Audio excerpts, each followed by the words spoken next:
Hello again, all my wicked warriors. It's Wednesday night, and you know what that means. It means it's time for another action-packed episode of the Wicked Wally webcast, soon to be the best hard rock, heavy metal show on the planet. Oh, I hope you all had a great holiday season. It's been a weird one with COVID and everything going on. I'm sure if whoever's tuned in right now, I got a couple folks watching right now.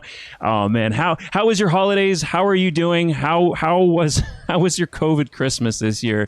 Oh man, everything's all over the interwebs, but I hope you got a chance to at least interact with some of your family. I had a chance to recharge. I'm excited to be back in the studio, even though it's empty here still. Still an empty studio, but you know what? We're not alone. We do have co-host and guest tonight. We got a killer show for you tonight. This is gonna be a good one. This is gonna be a really, really good one. So on tonight's episode, this is episode number 11 of the webcast. Again, we're live on Twitch, Facebook, and YouTube. Whoever's watching right now and who's tuning in, we've got some more viewers. Awesome. We want to see your comments, your chats, your questions. Let us know what you want to hear, want to talk about on the show. We can change topics. I don't know. Well, I'll have fun tonight. Anyway, so yes, this is episode number 11 of the webcast, and we have Metalhead entrepreneur, aggressive music publicist, and all-around good dude, John Asher, joining us on tonight's show. John Asher of Asher Media Relations, AMR. He's joining us tonight to discuss how he was able to take his passion for music and turn it into a successful career. And actually, we were talking a little bit before the show. I'm interested to dig into it more. It kind of happened by accident, so it's kind of cool. So we'll have to talk about it a bit more. But John's promotions company, just so you know, has worked with the likes of Annihilator, Gene Hoglan. Man, that drummer's been in everything from Testament, Death, Fear Factory, Death Clock. He was in. Gene Hoglan's done so much work. Striker, Psycho Stick, Necronomicon, Rex Brown from Pantera. Vinny Appice, who's from Dio, Black Sabbath, Ninja Spy, Scythia, All Else Fails, Sanctuary, Planet Eater, Vesperia. He works a lot with Rockshot Records, which is an excellent record label. And he's worked with a ton of festivals in Canada, including the Vakken Metal Battles in Canada and the US, Armstrong Metal Fest in BC, Loud as Hell Metal Fest in Drumheller, Alberta, the Calgary Metal Fest, Calgary 420 Music and Arts Festival, the Metalocalyptic Lipstick Festival, Obscene Extreme American Music Festival, the Red Deer Days of Dead Festival, Shredmonton Metal Fest, and I may have even missed some stuff. There's so much this man's been involved with in terms of promotions and supporting the metal scene. And we got, he's an all-around good dude. So, and also to break up the interview tonight, we will take a closer look at some of the artists John has been recently promoting, because that's what he does on tonight's episode, including Rage in My Eyes from Brazil/LA, John tells me, Ancient Thrones from Halifax, and Motion Device from Toronto, Ontario. Some really cool bands. We'll do that to break up the show tonight. Check out some of those acts that he's been recently promoting. So cool stuff. And even though, like I showed, the room is empty tonight, we have you watching live right now, whoever's watching, with your questions, and we also have Montana is on Skype joining us. Montana, how are you tonight? Doing fantastic. Oh man, it's good to be back. Yeah, it's good. It's good to have you. We were actually just on the last episode that we had here on the show, very last episode, and you're going to be returning next week. We're going to see lots of Montana in the next little while. Can't get rid of me yet. Can't get rid of you. How was your week off? It was fantastic. I didn't have a week. I had a couple days, but enough to recharge and yeah, back at her after the new year approaches. So yes, very excited. Yeah, and excited to talk to John. All right. So, yeah, let's have a chat. Let's bring him up, the man, the legend. John. John, how's it going tonight? Good. You're reading the list, and I'm like, what? Still like, really? Did I do all that? Yeah. You most certainly did. Yeah, you don't strike me. You strike me as a pretty humble person. You don't strike me as someone who likes to brag or anything like that. I still think I'm struggling to reach the top.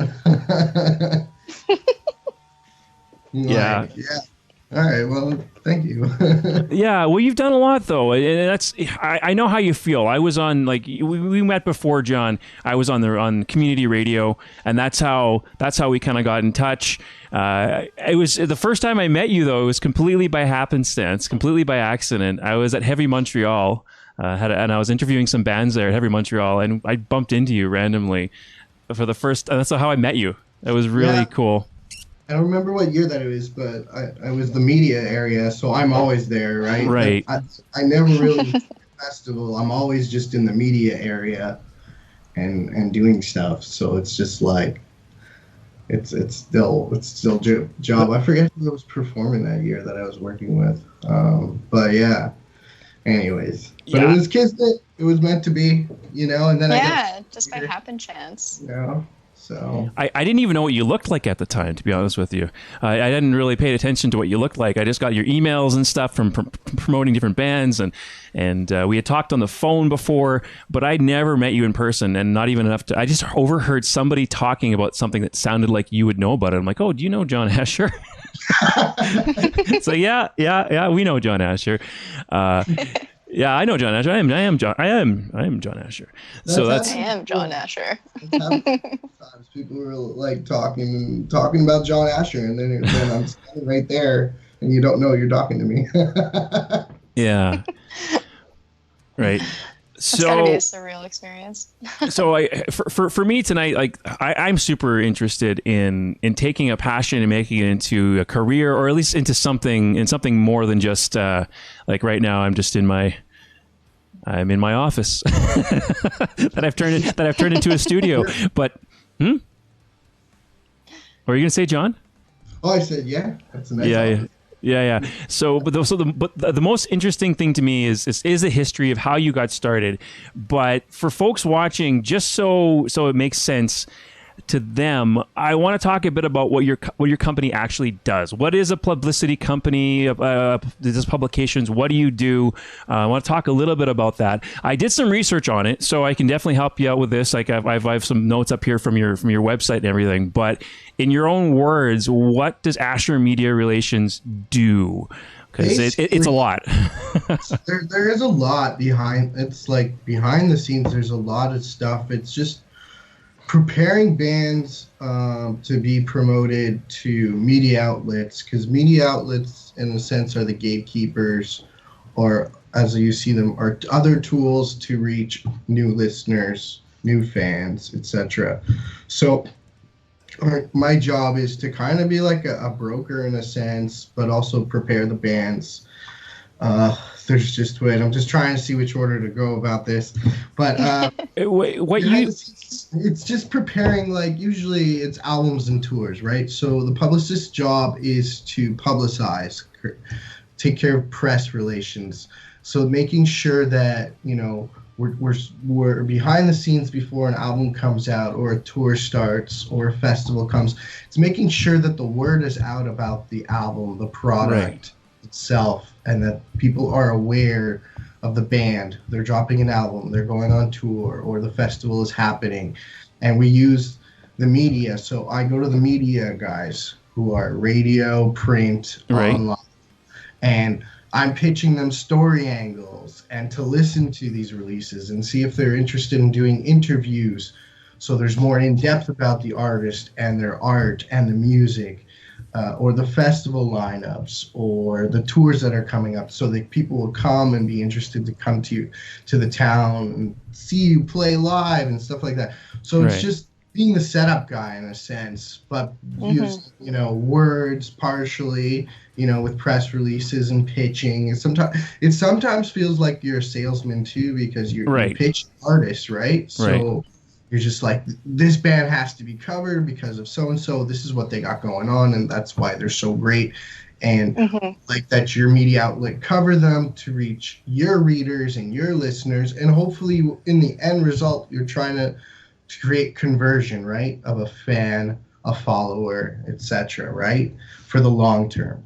So and what you do is incredibly important. Is incredibly important because these artists, a lot of artists out there, they have to focus on their music, what they're doing.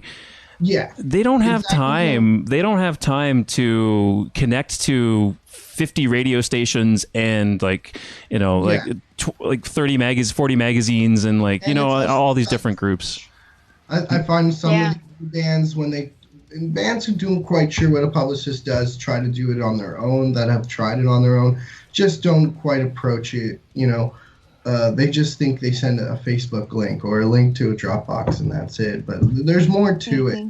There's just don't say my band is the greatest band in the world. That's the greatest band in the world. That's a bad sign. Whenever you have a band that's overly confident, has no humility, usually those are the bands that don't realize they're not as good as they think they are. Yeah, just leave it at, we're the greatest band in my basement. Yeah. Sure. There's an art of presentation too that is necessary. Everything should be presented in a specific manner to media.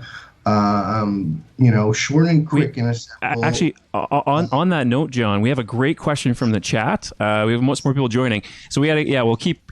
Matt Smith asked the question: what's the most important part? What is the most important part of an EPK? So EPK stands for Electronic Press Kit.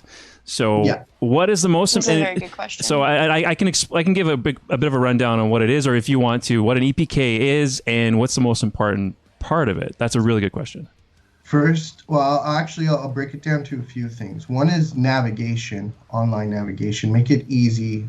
Keep it simple. KISS. Keep it simple. So just so folks know, Electronic Press Kit. What it is, and this I get them from John. John, by the way, I love your EPKs.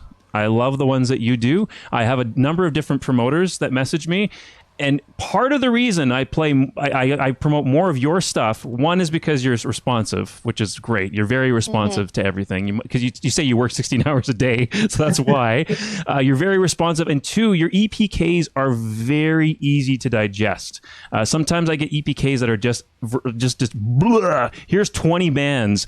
Let me know which one you like. It's so much harder for someone where do you click and what do you check on? And the EPK, the way it's organized. So Electronic Press Kit, it goes out to media people like myself, or it goes out to, it could be radio, it could be newspapers, it could be magazines, it could be websites that review music, whoever it is, they get this press kit that says, hey, this band's got something new coming out, new album, whatever it is. Here's where you find it. Here's where your links to it. Here's a bit of a bio. Here's some descriptions. Here's some stuff from the artists. And it gives you basically something you can start off of, a really handy tool for folks like myself who want to learn about a band for the first time, who haven't heard about them, or learn about something new that a band has going on. So, and you do a really good job of them. So now that folks who are watching know exactly what an EPK is, now we can probably answer that question better. I'll break it down. Like it's got to be easy navigation, number one.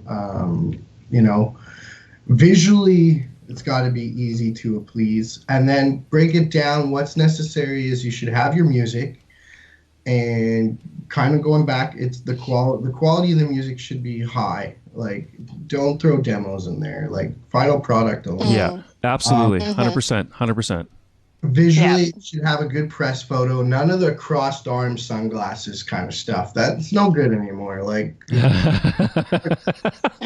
visually captivating photo, because we're a visual society first. So that in an album cover. And then along with that is your bio, but the bio needs to be also your story pitch, because you can't just be a band that said, hey, we're this band and we make this metal and it's the shit. Done. No, it's got to be more depth. You need, you talk about your artistry with the music and the lyrics more, but you got to keep it simple. Elevator pitch also. It's like, nobody likes to read long bios, so you try to get all the good stuff in as short as possible amount to read because people just don't want to be consumed with long stuff. So also just, you know, you can also bullet form it, just like what are the top 5 things that has the band done significantly in their career. That could be a story angle, and just in depth about the new release that's coming up and stuff like that. Like, you know, you did 8 tracks. Go in depth about the tracks, what they're about lyrically, how do they sound sonically.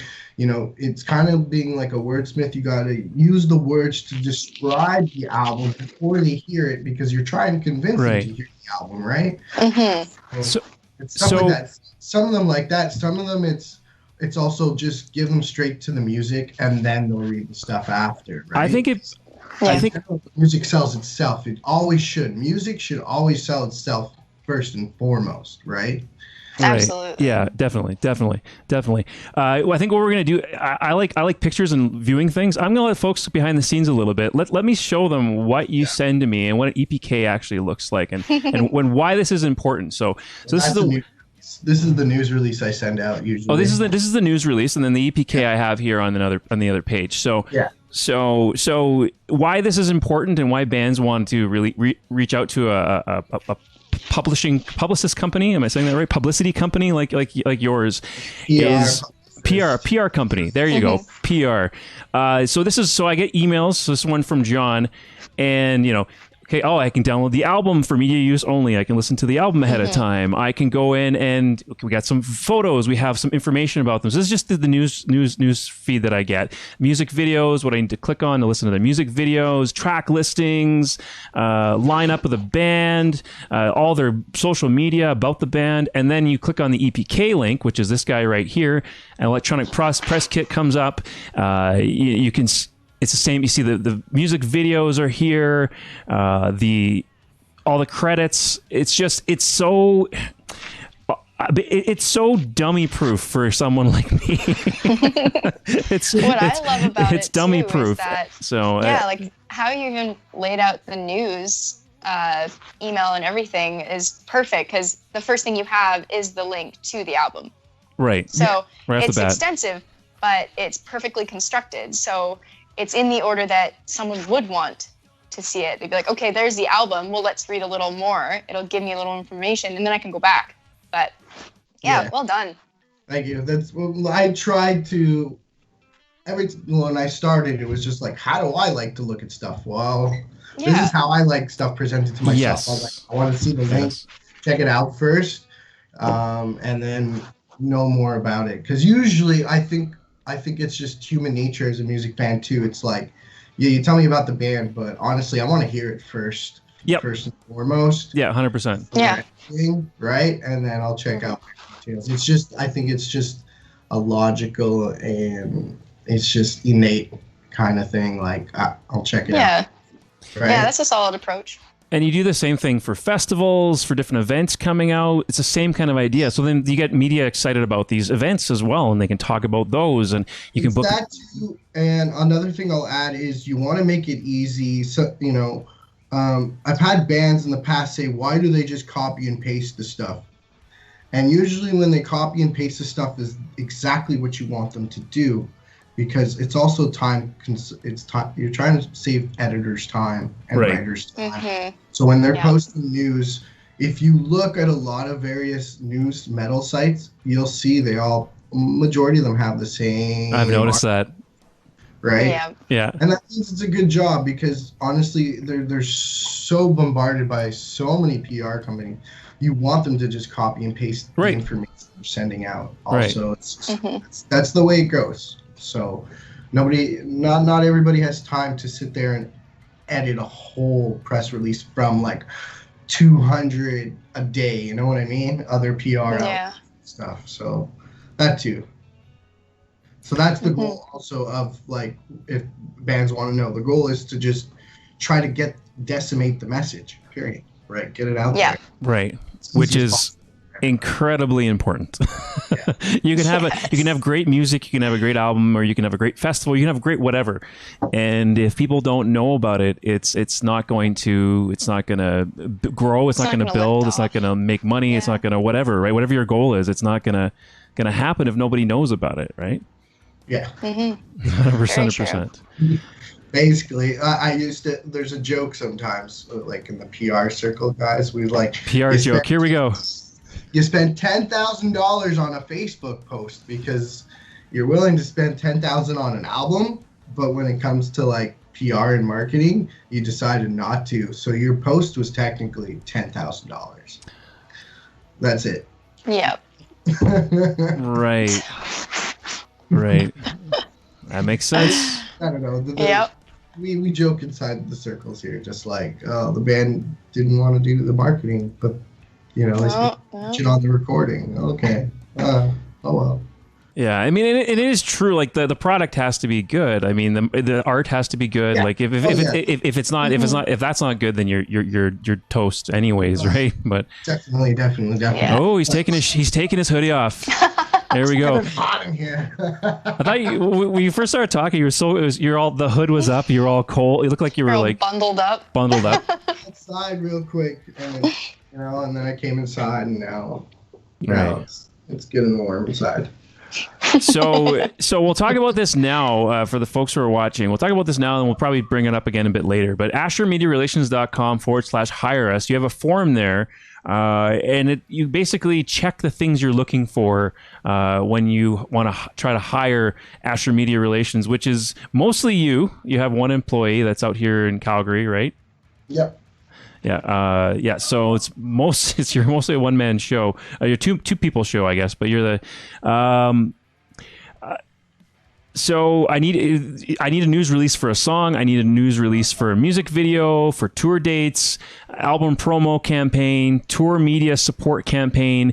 I need both album and tour promotion. I need a publicist to represent my band to media outlets. I need a media kit created EPK. Do people usually check? I would assume that most folks would check most of those boxes when they apply. Some of them, some of them have different ways they want to do things. That's what I've come to. It's just every project's not the same. Right. Some just, I've had bands who just want an EPK because they want to shop. They want to shop to a label, or they just want a news release on a single. So you provide the EPK and they worry about sending it out to other people and dispersing it. Yeah, or they just want me to look it over, or bio needs to be done, or they just want to test the water so they don't do full EP or album promos. They'll just do a news release. So we have an album coming out, but it all depends. When touring was a thing, it was just like, oh, we just need to tour. We released our album like a year, but we're going on the road and we need tour publicity. So I'd be like, okay, so we'll just do tour publicity. Right. So yeah, that's it. And it just shows me, like, do they really understand what they need? Also, yeah. I have to. That's a good point. Some artists come to me and they really don't know what a publicist is. Yeah, I could see that. Yeah. Then we're wasting both our time. It's really when you need one and you want one, then you hire. Can you get me gigs, man? Can you get me shows? Yeah. No. I've had people thinking I'm a tour booker. Right. I write the reviews, or I'm a website that does reviews. Okay. I can get you record label deals or management. I had one band think I was management recently, and I was like, I'm not management. I don't know where you guys it just shows you that they really didn't do the research or take the time, the 5 minutes to read information. So, but it just makes me also filter out, like, I use the form to filter out what projects maybe I'm interested, maybe I'm not, like I will reply if I'm interested to bands just to let them know if I liked it or not. Or I've had scenarios where I didn't like it right now, or just the timing wasn't right, and I'll just watch you for the meantime. It's timing. That's, I think, a key thing in the music industry is timing. A lot of bands, the independent bands, don't know because they haven't experienced it yet, but it's timing. Everything's time sensitive and planning. The form also lets me filter out bands who'd be like, I dropped my album today and I need a publicist. And it's just like, well, you're late. now, Yeah. yeah, drop it. You know, everything's got to be done in advance most of the time, you know. Yeah. So it just helps. It's to filter it out. That led perfectly into what I had for my next question. You basically answered it, but I think we can kind of dig into it just slightly more. I assume you must have a lot of artists that reach out to you. You enter that, you either email you or go to that form, and you can't work with all of them. How do you decide who to take on as a client? And you already mentioned, I was listening to what you're saying, you already mentioned, well, how professional do they seem based on their application, right? Do they seem like they have a few ducks in a row to begin with? Do they know what you do? Timing, or is the timing good? And then your personal interest in the project too. But like how else do you decide? Like, is it a quality thing, or? It's not just the form. After that, I also like to do a phone or Skype call, and then a one-on-one too. They stand and stuff, you know, because I things take time to turn around too. It's like you contact me, and then okay, we see if we talk and see what kind of plan. You know, I got to see if you have singles. Do we have music videos to use? Touring was a thing. Right now, touring is not part of the promo plan, so. It's just what promotional content do you have for me to use, such as videos, how many singles, how many are in the album, what's the story? You know, I'm looking at the overall of what I can do, stuff with your content, right? That too.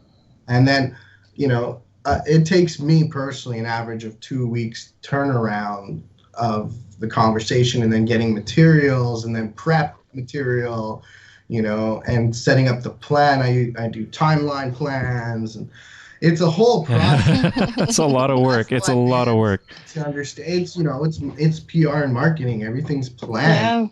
Yeah. I take it always out of the music domain when I talk to bands or in general. It's just like when you see a product being promoted, your favorite TV show or a product in the hardware store or Walmart that you're going, that thing has been marketed to you way in advance on TV commercials, on online, you know. You've heard it. You see billboards, and they're hyping you up to go buy that product. So it's kind of the same thing for a music product. We're trying to get it seen and heard in multiple places at once to build up the hype for the sales date, and then even after sales, you want to continue the fire and keep it going. There's just with the arts, you just gotta keep on filtering it out and seeing what you have to work with, because the reality is with an independent artist, they don't have as much stuff as a signed artist, you know. Sure. Right. So you're trying to sum up how to go about each project and trying to make the most out of what you can do, right? So And you mentioned a 2-week turnaround. When you said that, I'm like, that's quick. That's a quick turnaround. That's not really. Oh, okay. Yeah. Is it? Okay, fair enough. That's slow. Get everything planned and prepped. I think that's slow, but it's just the reality because it's. I have my formula things. It's. I also after that, there's like I get a form to fill out for the band that I need to know about the band, their story, it's like an interview process. I need the materials. You'd be surprised how many bands still, like I have projects I'm waiting to start right now, and it's only because I don't have album art or I don't have. So, and then the timeline is like, we're supposed to start next week, and you know, I'm just very strict. Once we set the timeline, it's go time. Done, you know. It's a good way to be. It's also another factor for artists is behind the scenes, it's scheduling with the media outlets, right? They got their own schedules too, and you have to work with their schedules. So getting it in time in advance for premiere slots or just getting them the album in review, because, you know, you're one of like hundreds and hundreds of other bands who are might have potentially to be reviewed, so they have to pick and choose. So getting it in early too is like very crucial. So like we're going into January. I'm already working February releases, right, and March releases. That's how advanced you got to be. I will say, John. So from when we booked stuff, you do help with booking the interviews though. So I know when I'm interested in an actor, an artist, or something like that, I reach out back to you. You reach out to the band. You help with getting that kind of. You're the middleman. Not the middleman, but you're the gateway, I guess, to the band to be able to schedule interviews and shows and stuff. It's also the scheduling too, because you don't want to bother the band so much with like that's my job. My job is to schedule all the interviews. Like we have. That's a lot of work. That is a lot. It's just so the bands don't have to deal with the bombardment sometimes, like, oh, fuck, there's 10 interviews coming up in the next 2 weeks. Oh, geez, like, that's part of the job of a publicist is to work out the scheduling, like, because some bands, most bands have day jobs. So it's like, okay, let's look at the schedule. Okay, so we're going to slot it on this day for most of your interviews because you're off that day. Yeah. Right. Right. So, and I'll say to folks watching right now, if you have questions for John, he's a smart guy. If you can't tell, he knows a lot about this stuff, about promotion. If you're interested at all, this is a great time to ask some questions. We have him to pick his brain. I have a question. Yeah. Awesome. Montana, you have a question? Yeah. Well, I was going to say, John, like you have, speaking off of interviews, you've done a ton of them. Like nationwide as well. And I was going to ask you, like, is there one that really sticks out for you that was either super challenging but like in a good way, like it was challenging for you to like learn the process behind like the back scenes and get to know the band themselves and stuff and so, you enjoyed the music that they do you mean an interview that John has done himself or? For a band or mostly for a band, right? Because I think the most difficult thing I was leading up to was last year. Actually, was Stryker and the Junos. Oh yeah, that would be a big one. That would be a big one. Yeah. I've worked before with Juno nominees, right? But I never attended the Junos myself as press. Like I've been to the Junos on my own and stuff as press. So I got to see all that action, but this was the first time like I was going to the Junos and going to show up with the artist that I represent and scheduling everything. So working alongside the Juno PR, their PR outfit and stuff, was planning to go with Stryker last year and all that. So there's a lot of things to prepare for. One was just the press area, figuring out who Stryker could talk to and stuff. And then also, what if Stryker won, which they did. Yeah. What to do when Stryker wins in the press room and, figuring that out, which was great because what I love about Stryker is they are 5 guys who are organized, right? And it was like I could split those guys up in the press room if needed, and they would take care. So I was kind of behind the scenes, just no babysitting, basically. Huh? No babysitting. Yeah.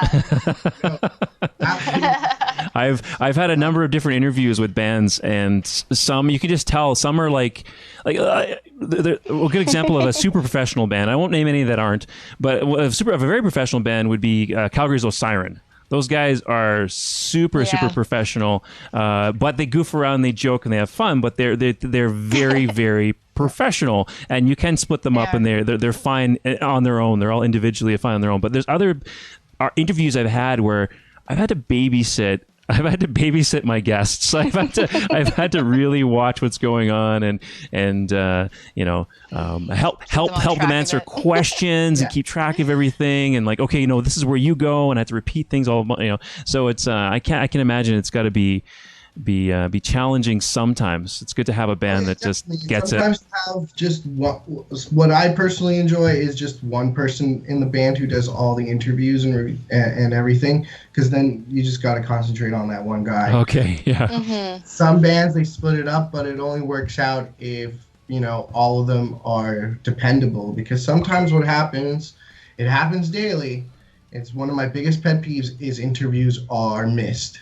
And that's when I become like super pissed because we worked so hard to schedule it and you missed it, and it's always some kind of excuse. And then I got to go back and either we lose it and you just burned it, you burn the bridge, or we have to reschedule it and hope for the best again. I've had bands do that so many times where, you know, we've rescheduled it 3 goddamn times, and you still. And I even say, it's got to be aggravating. Like, you know what? I don't blame you. You can blacklist the band, and it's happened. Blacklist the band for missing their interviews. But that's why I like working with one person, usually in the band, to do everything, because it's just keep it simple, right? All right. We'll just keep it simple and easy. Well, yeah, it just makes you question that. Oh, sorry, Wally. I was going to say we have another question from the chat, so I want to make sure we get to the chat too, because they're part of the show too. They're asking questions, and John is a smart guy about all this stuff, so we're going to ask him. We're going to pick his brain. So Matt Smith again, he asked a good question last time. In your opinion, which social media? Oh, okay, this is an interesting question. I'm curious to see what you say here, John. In your opinion, which social media is the best platform for bands to focus on when buying ad promotion? That's all of them. Honest truth, this is where I think a lot of bands. Well, I'll reiterate. The problem is some bands think they should be on only one and concentrating on one social media, but the reality is you should be concentrating, I personally believe, on multiple, because everybody's got their taste, right? Everyone's got different flavors. So personally, I would do like a little bit on Facebook. You gotta have a Facebook plan, an Instagram plan, YouTube plan. Twitter to me is kind of like slowly dying. You know, so, and then you can do Google ads if you're looking. And for the metal stuff, there's also the Blast Beat network you could use the Fixion Media network. These are what the labels use too, to every time you see the banners on the big websites, it's using these networks, right? Oh, and Montana, your mic's rubbing on your shirt quite a bit, just to let you know. Oh, no. Hey, guys. Cool. So and then, you know, just honestly, sometimes when I work with bands, I ask them if they have an advertising budget. If they haven't, I suggest to bands, even though we have PR and marketing, you know, PR is to get around the advertising.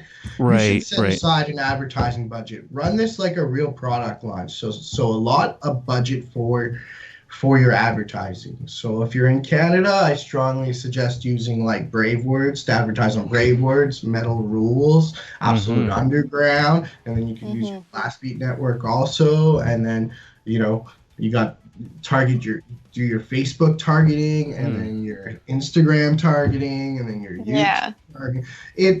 This is what all the major labels do. They're all invested and they have a game plan. There's also Spotify ads too. It's breaking it up, because what I find is when you concentrate on only one thing, I don't think you're gonna reach the people you want to reach, but you know you got to be seen and heard in multiple avenues, right?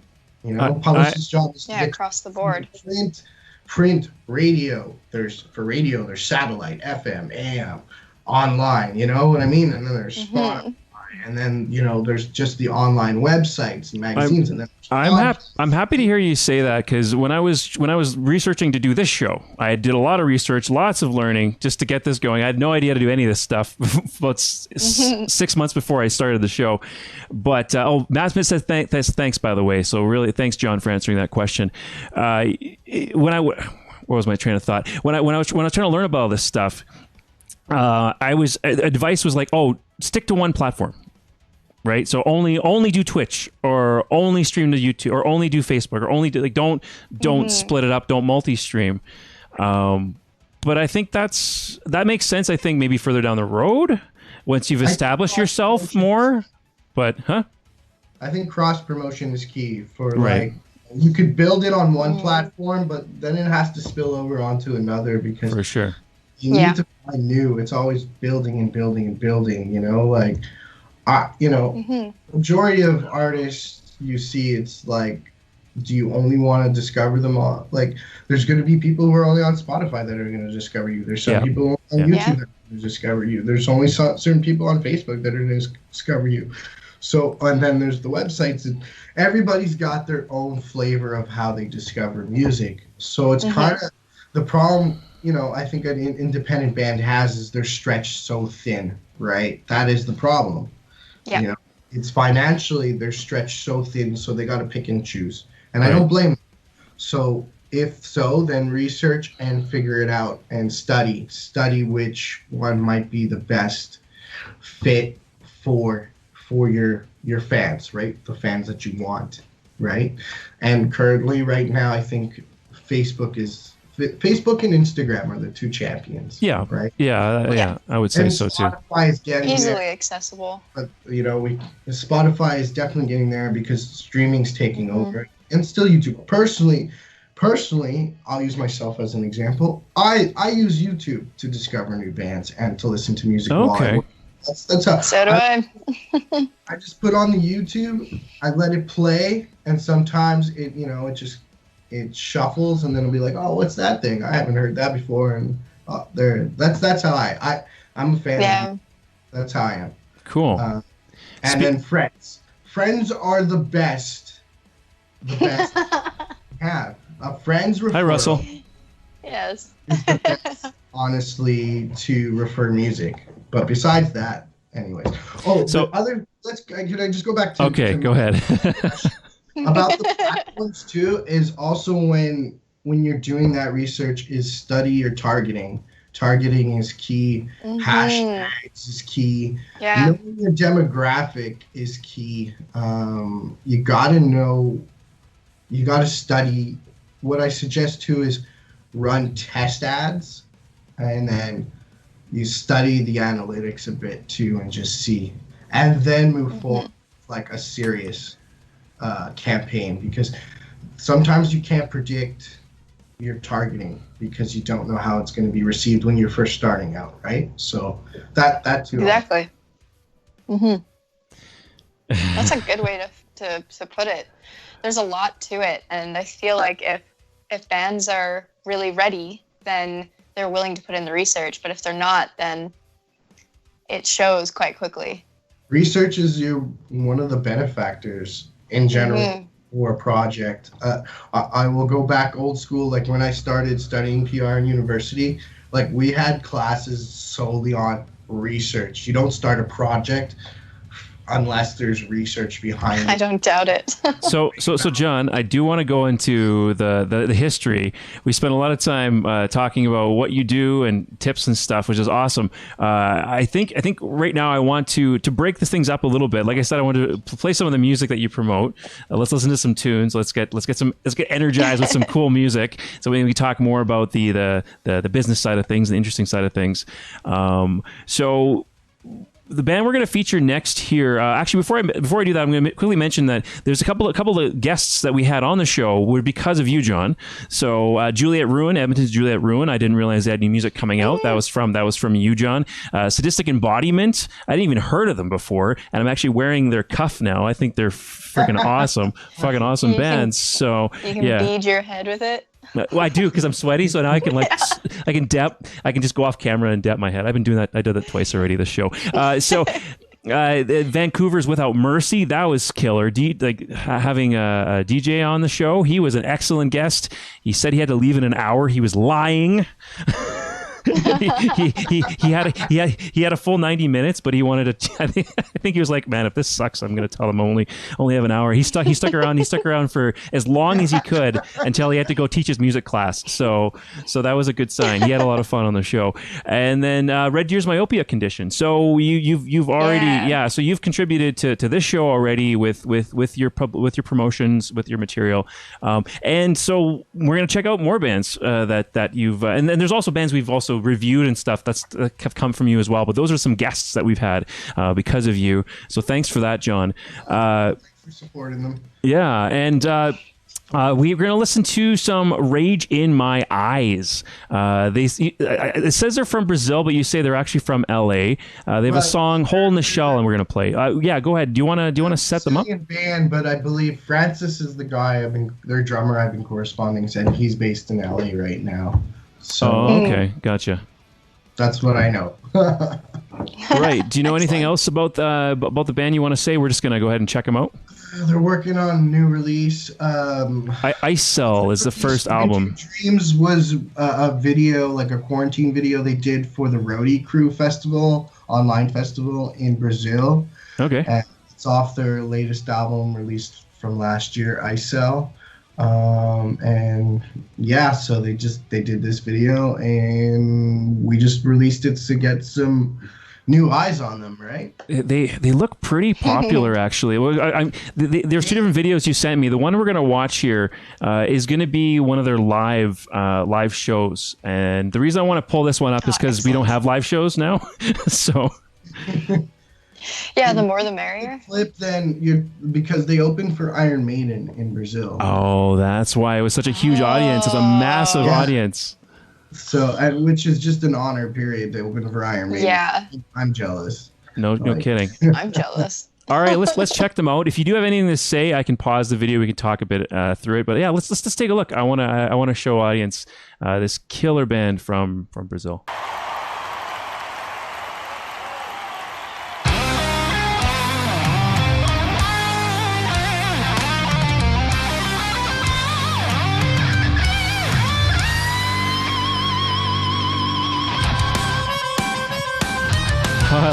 The accordion.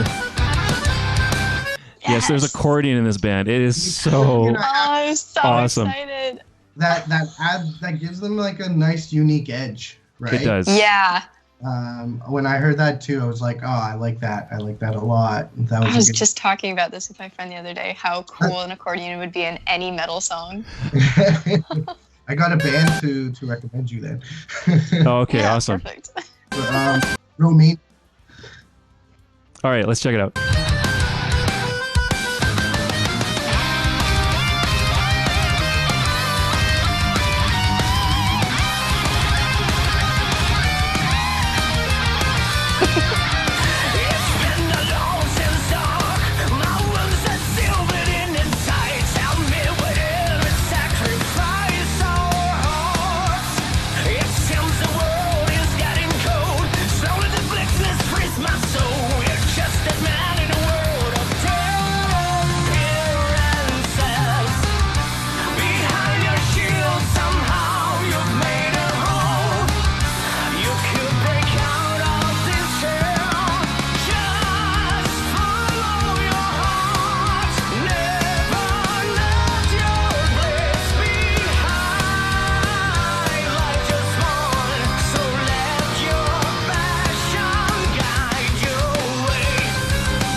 I love that accordion. I just absolutely love that accordion. They've got like a folk edge to it, but it's so upbeat. I love it. Raising my eyes.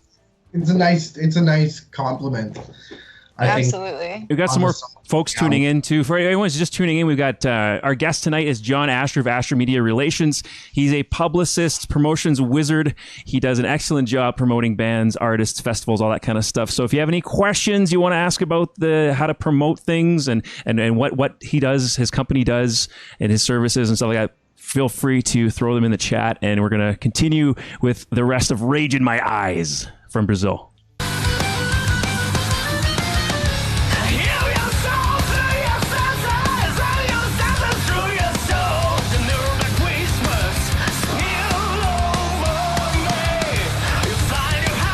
Iron Maiden.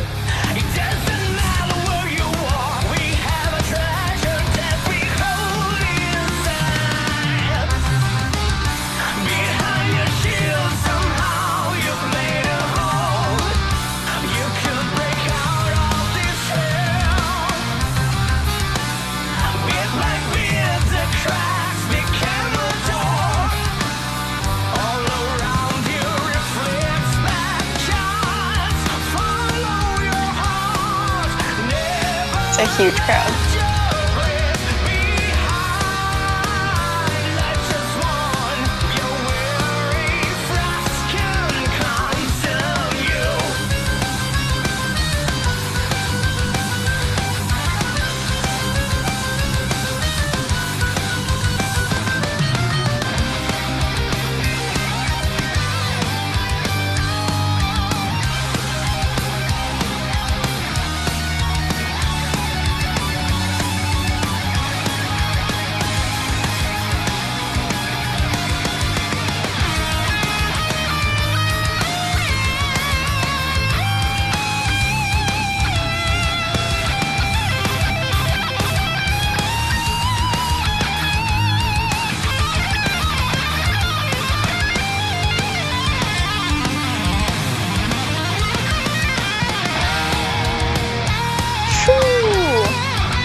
That's a Maiden concert for you. What was that, John? Maiden concerts are one of the best. They are. Oh, they are. They're so good. I did Maiden last summer. Yeah, not last summer. The summer before. Yeah, with Brave Words. I helped Brave Words and Super and their beer Trooper. I helped with some promotions there. Oh, nice. And I got some backstage passes and stuff, and did Maiden and the green room and stuff, and it was just there you such go. a That great sounds like experience. so much fun. I wish I met one of the Maiden dudes, any one of them, and that didn't happen, unfortunately. But I still got to just hang out in the green room and tons of Trooper beer and a pinball machine and meet some interesting characters from the Maiden crew. And yeah, it was so much. And Vito, it was like, Vito's in the chat. That is accordion you hear. Yes, it is. Yes, it is. It is. Fucking sick accordion. Was that an accordion I hear? Yes, it was, man. I'm becoming a fan of this band now, and I've never heard of Rage in My Eyes before. That's awesome, and that's my job. I've never heard of them before, and now I'm like, they're incredible. They're actually really awesome. Yeah, they're so good. Those new talents, right, to people. That's pretty much part of it. I'm trying to get the word out and build upon it, right? So that's how it works. Mm-hmm. Sweet. Should we? What do you think, Montana? Should we listen to the rest of it, or should we just move on? Phil, we can move. I'm cool to move on. Yeah, sure. I think we're good. I heard what I needed to hear. I think I heard what I needed to hear. Yeah, you folks can check it out. Rage in My Eyes, Hole in the Shell is a song. They have other great tracks. Definitely go check them out. Very excellent power metal band from Brazil. Really fantastic. With that accordion, really makes them stand out. You know what? It really reminds me of this story that I do have about an accordion. I'll tell it real quick. My mom learned accordion when she was young. And every now and then growing up, she'd bring it out when we were having like a house party with people over. And she'd start playing polka songs. And then if you got her really drunk, she would whip out Thunderstruck. Yeah. So I was like, man, I gotta learn the accordion. Anyways, that's my bit. Funny. So you were about to get into it, and I'm like, John, let's take a music break. But I do want to chat about. I do want, and anyone in the chat, again, John's a smart guy. He knows about promotion. You want to have any questions? Anyone in the chat, go ahead and throw them up. And what did you think of Rage in My Eyes? But yeah, how it all began is what I wanted to talk about, because you were chatting a bit about that before the break. So on your bio or on your pages, it says you understood the struggles and hard work it takes as an artist. So you are were you were a musician first? Like, first and foremost, I was I was trying to be a musician, a rock star, whatever you want to call it. I had a band. I got the band bug, and I tried that out, when I was young. I started in a band when I was like 16, 17, kept on going, and then, but I also learned along the way. So I also dabbled into concert promotions along the way, and I was just the guy in the band that just researched and learn things and like how do we approach this, how do we do this, networking with other bands and setting up shows, and that's how I first got into it. And then So did that come first or then the education? Did you decide to go to school after that or before? Just I started in the band and then realized, okay, what do we got to do? We're a band. What does a band do? When I started in high school, so it was more for like, oh, I'm in a band and look cool to all the other people, high school stuff. But then it's like, really, what do we do? Like, we play shows live. That's what we do. We write songs and we play live. And so, I started that way. I was the lyricist in the band and the vocalist because I couldn't play anything. So I just did that. And then it was like self-educating myself along the way. That's what I did. Right. I really enjoyed it. I caught the bug. I was really, really loved the live experience. I loved being on that stage and just screaming out the emotions and getting a crowd interaction and all that stuff. I loved it. I really loved it. I really, saw myself moving forward and expressing myself that way. We have a really important question in the chat here from Russell. Russell says, Montana love the hair. Is that new? Oh, wait, this thing? Oh, yeah. Yeah, it is. Check it out. I did it myself. Cool. It was my quarantine cut. Nice. Cool. All right. Thank you, Russell. Thank you, Russell. So then you started getting into the promotion. You started thinking about what your band needed to do to get known, I guess, to be able to book shows and all that kind of stuff, and then decided to go to McGill University after that? Not right away. What happened was I still had my band all the way through college years. I did CEGEP because I'm in Quebec. So you did CEGEP. What is that? CEGEP? CEGEP. College. CEGEP College? CEGEP? Yeah, for les Québécois. I didn't know that. For les Québécois, yeah. Oui, oui. So you go to university. So you do that. Right. And it was towards that time when I was in CEGEP,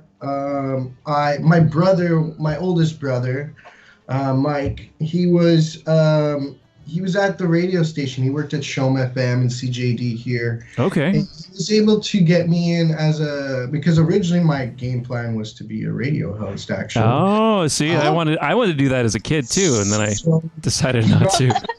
I got in as an intern in the promotional department at CJD. Excellent. Shom.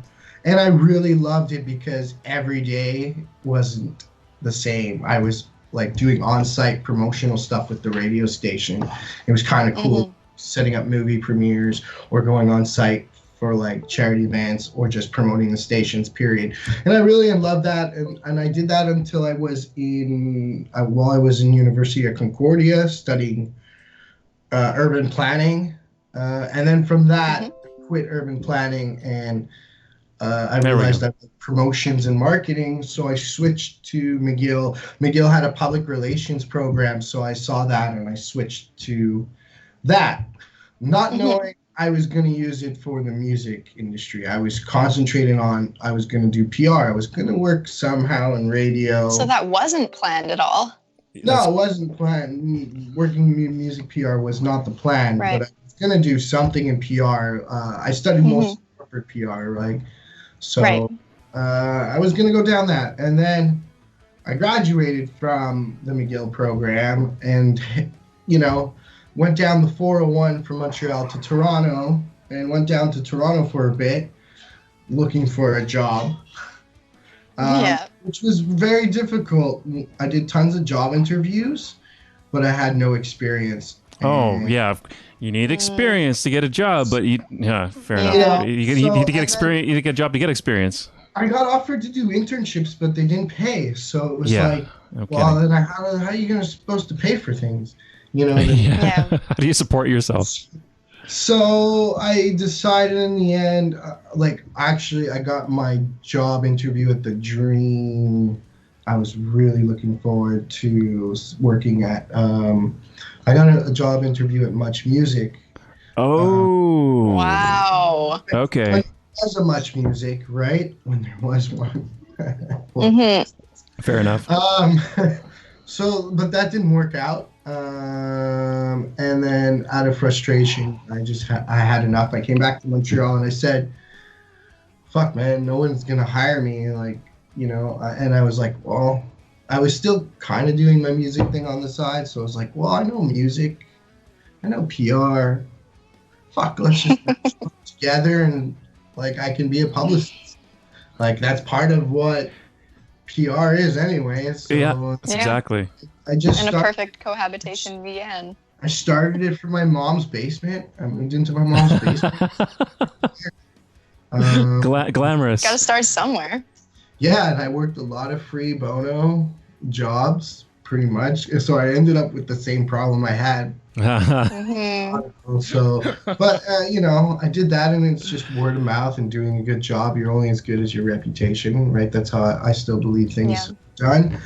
And just worked it that way. But my plan was I was going to work myself, but my goal was somebody to see it, a big company or something, or a headhunter or something. Right. Or build up a resume and be like, hey, see, I can do the job. Now you can hire me. Yeah. That just didn't happen. It was just, it was like a revolving door. More people just started coming around and hiring me. So I was just like, all right. So that's just how it happened. It wasn't my game plan. But I'm kind of glad it has, because it's nice to be self-employed. Has its benefits, like any job. Some jobs have its benefits. It has its vices. Hey, just want to mention, I love the passion, but try not to bang your table too much. Every time it's like tunk, tunk, jamming the wall. Bang. I feel like I'm back on the radio again, telling people not to bang the tables. Well, it gets me worked up because I'm just like, it was kind of like, it was kind of like, to make it simple, it was kind of like a fuck you. You guys won't fucking hire me, so fuck you. I'm gonna do it myself. Yeah, I gotta hire myself. Do my own thing. I could do the job, but like honestly, if I could rewind, my ultimate dream job was to work at Much Music or some music channel. But you know what? If that happened anyways, I'd probably be out of a job because they don't fucking exist anymore. So yep, it is what it is. Start your own thing. I'm still in spot, but that was the goal. That was my main goal. Study PR, go work for the man.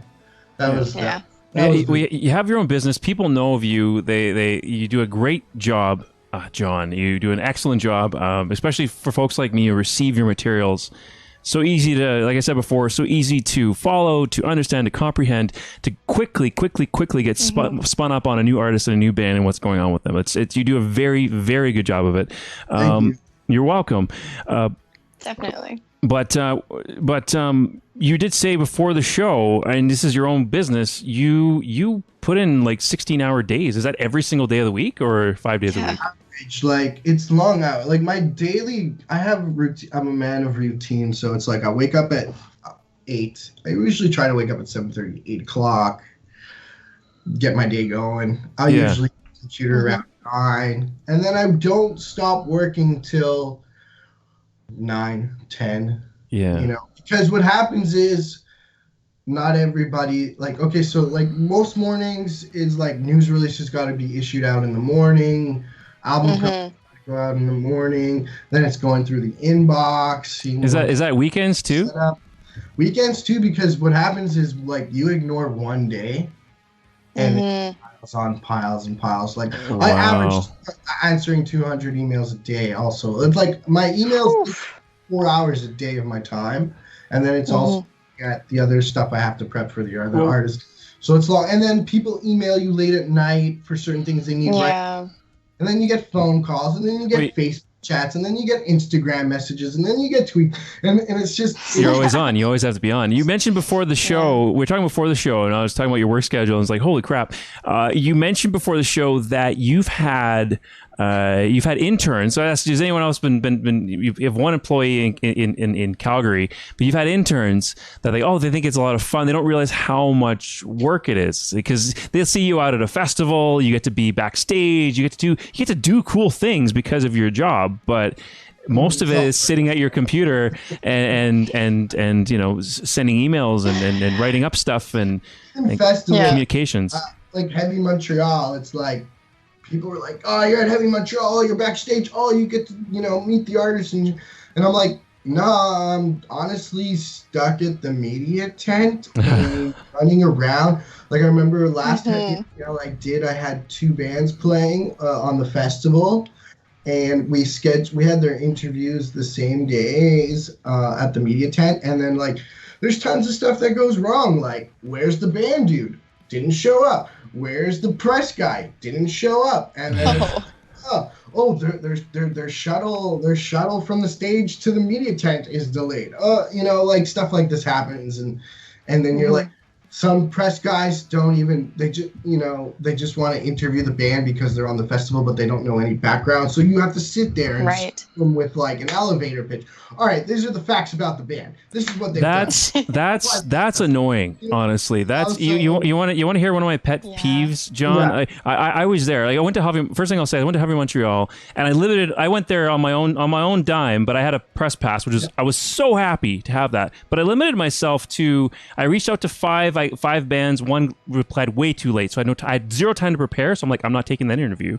But so I only took 4 interviews when I was there. Why? Because I knew it would be a job, and I was on my own dime. I wanted to see some music. I wanted to have some fun as well when I was there, and not just sitting at the press tent the whole time waiting for a band to show up or something like that. But one thing that really was a pet peeve of mine was I got to watch other folks do interviews, and like some folks from magazines, like from established magazines and stuff like that, do interviews. And I think they were fine, but there was a few folks there. I think there was one magazine, they did a good job, but there was a few folks there, they didn't know anything about the band. Yeah, they didn't prepare for the interview at all. Like, or they know the name of the band, but they don't really know much, like a lot about them. They don't know what they have coming out recently, and their questions are like, "Oh, so what do you have coming out now?" Like, it's just like, whoa. The worst question to ask. You get some requests in advance, and they're like, "Okay, we want to interview the band," but they still show on unprepared because they didn't do their research. And then sometimes what happens is you're in the media tent, and what happens is they saw the band perform.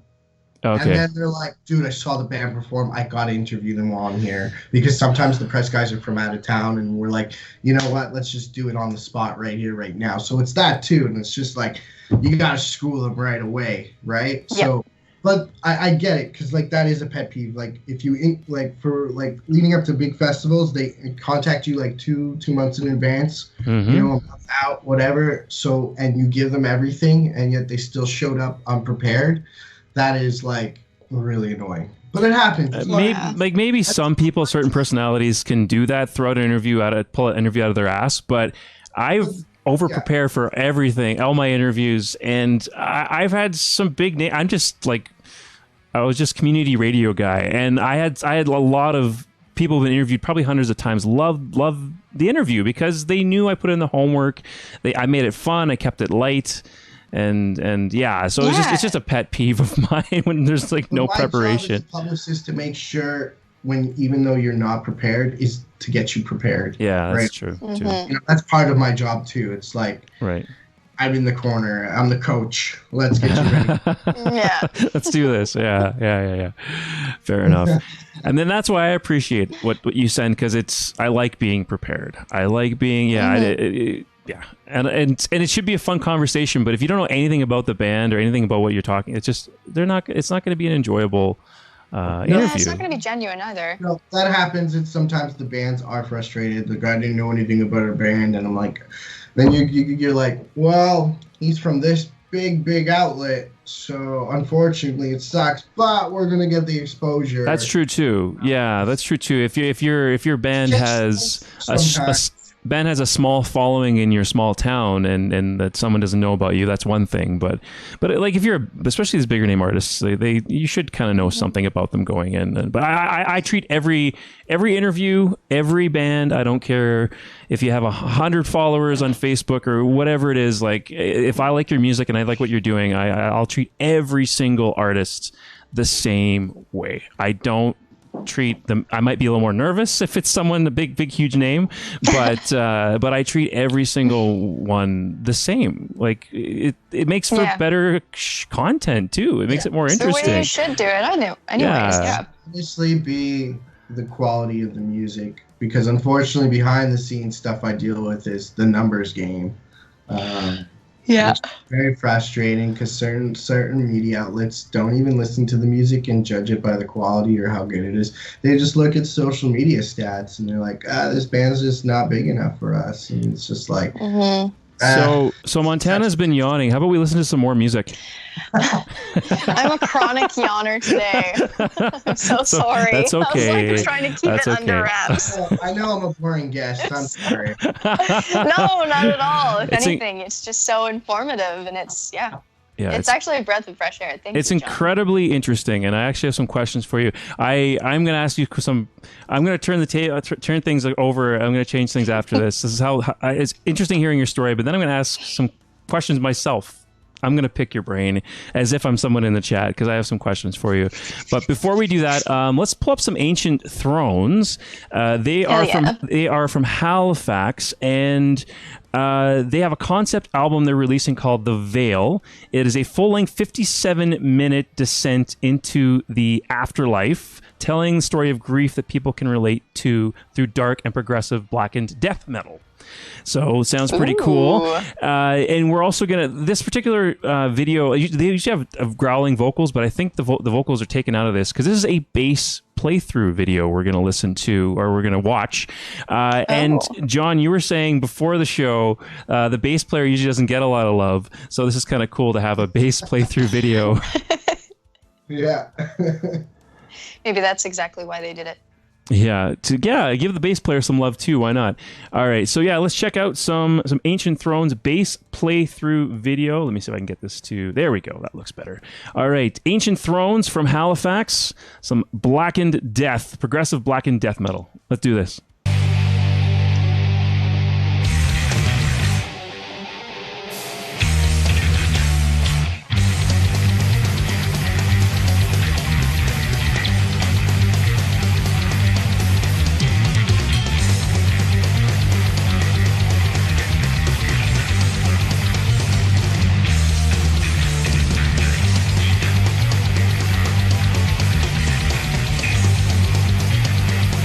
Nice Rickenbacker. The guitar. Hey, Montana, you're loving the guitar? I love it. Yeah. And I play bass. It's nice.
Dig the cool down part.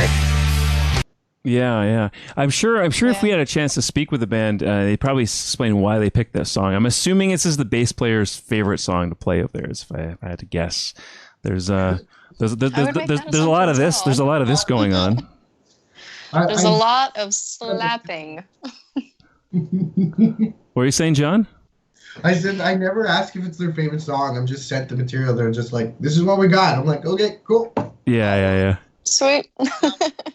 Get it out there. I still have to get they still have another playthrough to put out. I love the stuffed animal in the chair here.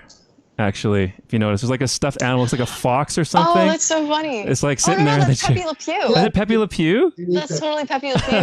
Yeah.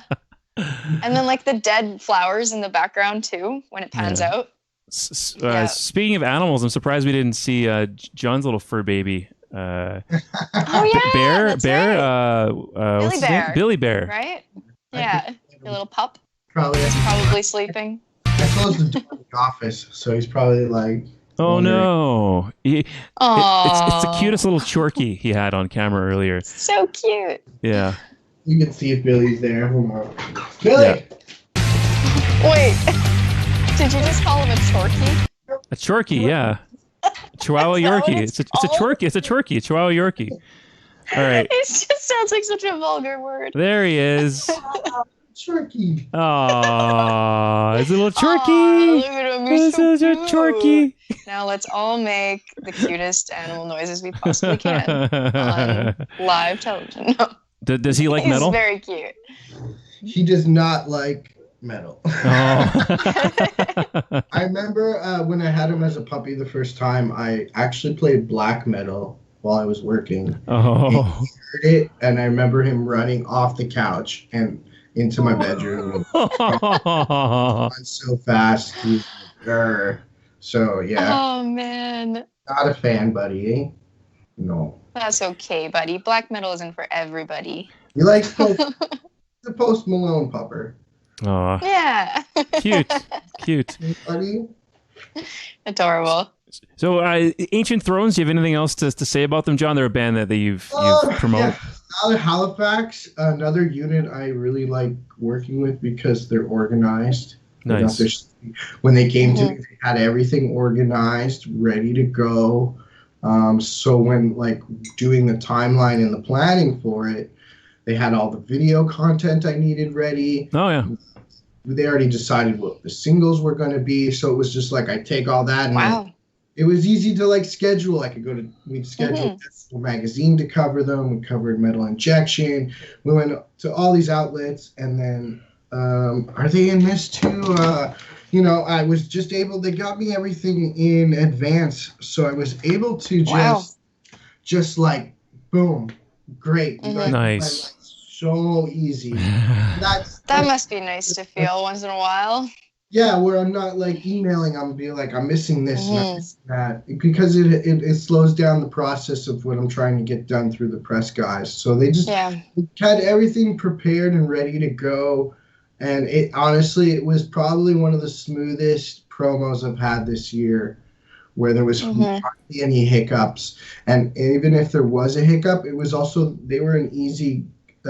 I dealt with Matt, their bassist, for everything, and it was easy breezy. Even with hiccups, it wasn't so stressful. Like, it was just, this happened. Okay, we'll adjust and we'll figure it out. And so, yeah. My mom's watching. she's like so cute, just like Gucci. So that's her dog who actually passed away 2 years ago, or a little less than that. But not 2 years ago now. It's less than that. But yeah, her little Chorky passed away. So yeah. She's got a cat now. Wonderful dog. So yeah. So it's just very, very. That's what I said too. Actually, before the show started, when we were talking with John, that it reminded me of my mom's dog. Yeah, cute. So yeah, I think that's good. I think we checked out Ancient Thrones. I do recommend folks checking out the rest of this playthrough and their music. I was a fan. Again, this is the Monolith Grave, Ancient Thrones bass playthrough. Oh, sorry. Thank you. I'm doing too many things at once. No, please correct me if I ever say anything wrong. Monolith Grave sounds cool though. Monolith Grave, million. Love it. Grave. Anyway, so I wanted to pick your brain on because you know a lot about this kind of stuff. I I started this show. This is episode number 11. I started in September. It was just an idea of mine. I was on the radio, and the late nights were killing me, and with health issues and stuff like that. I'm like, you know what? I gotta leave that behind. The show wasn't gonna become what I wanted it to become. And I'm like, you know what?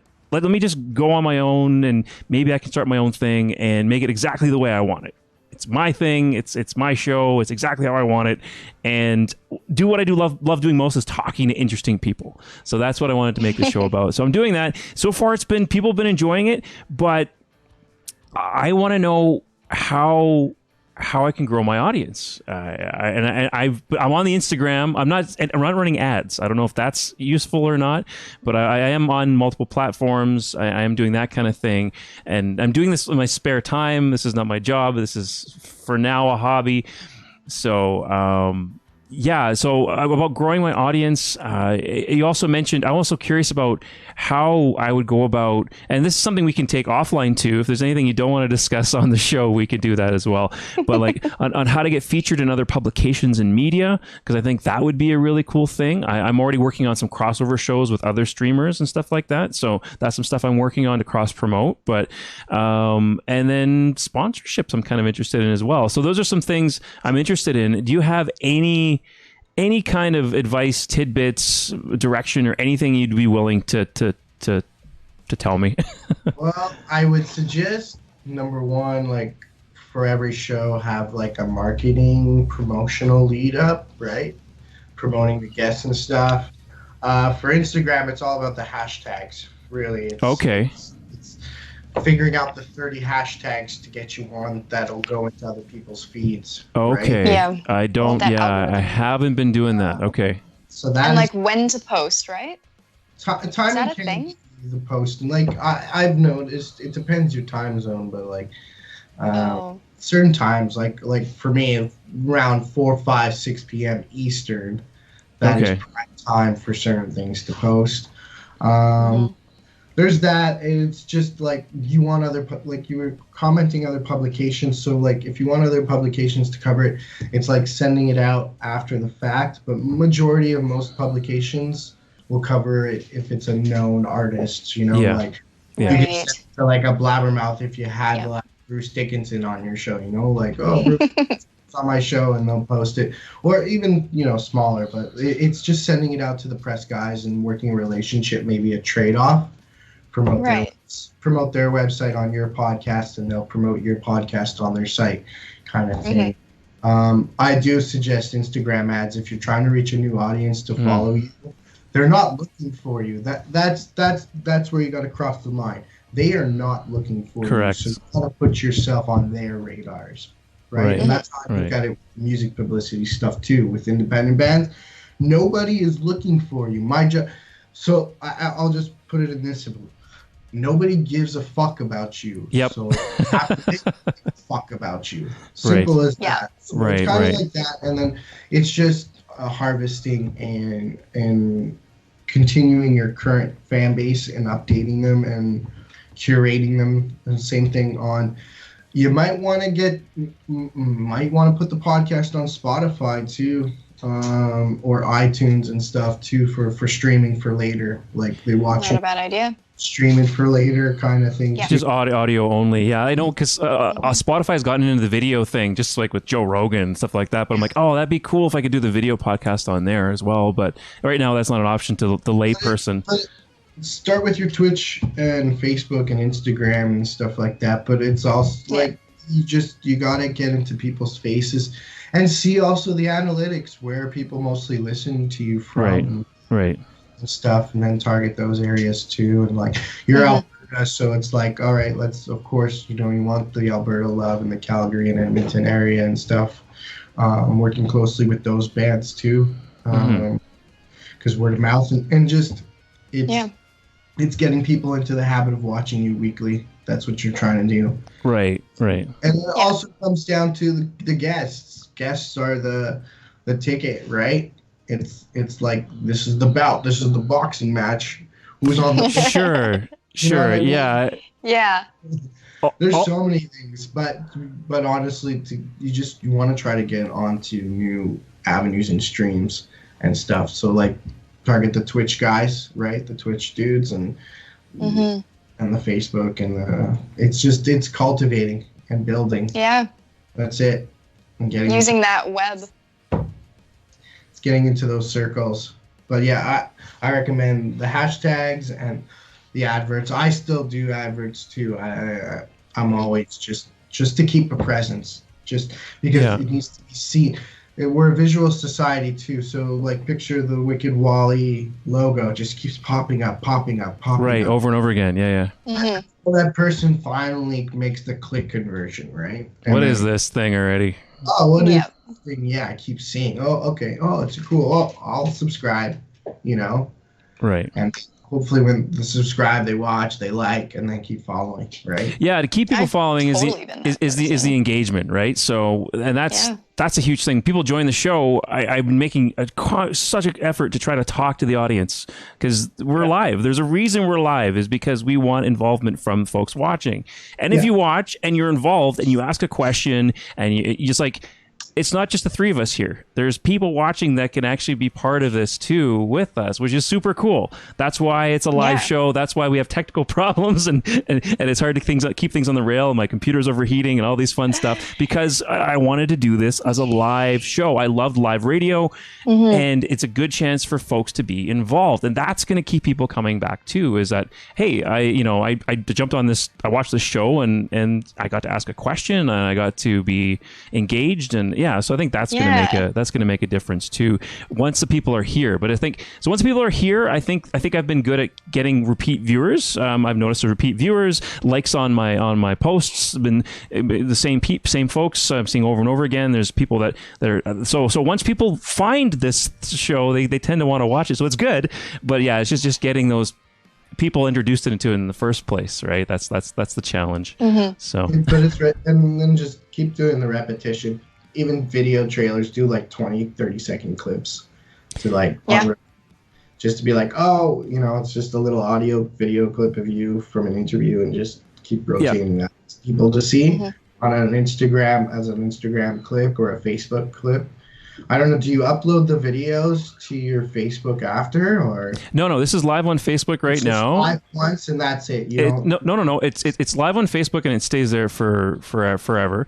It's it's live on YouTube and it stays there forever. And Twitch only lasts for so long.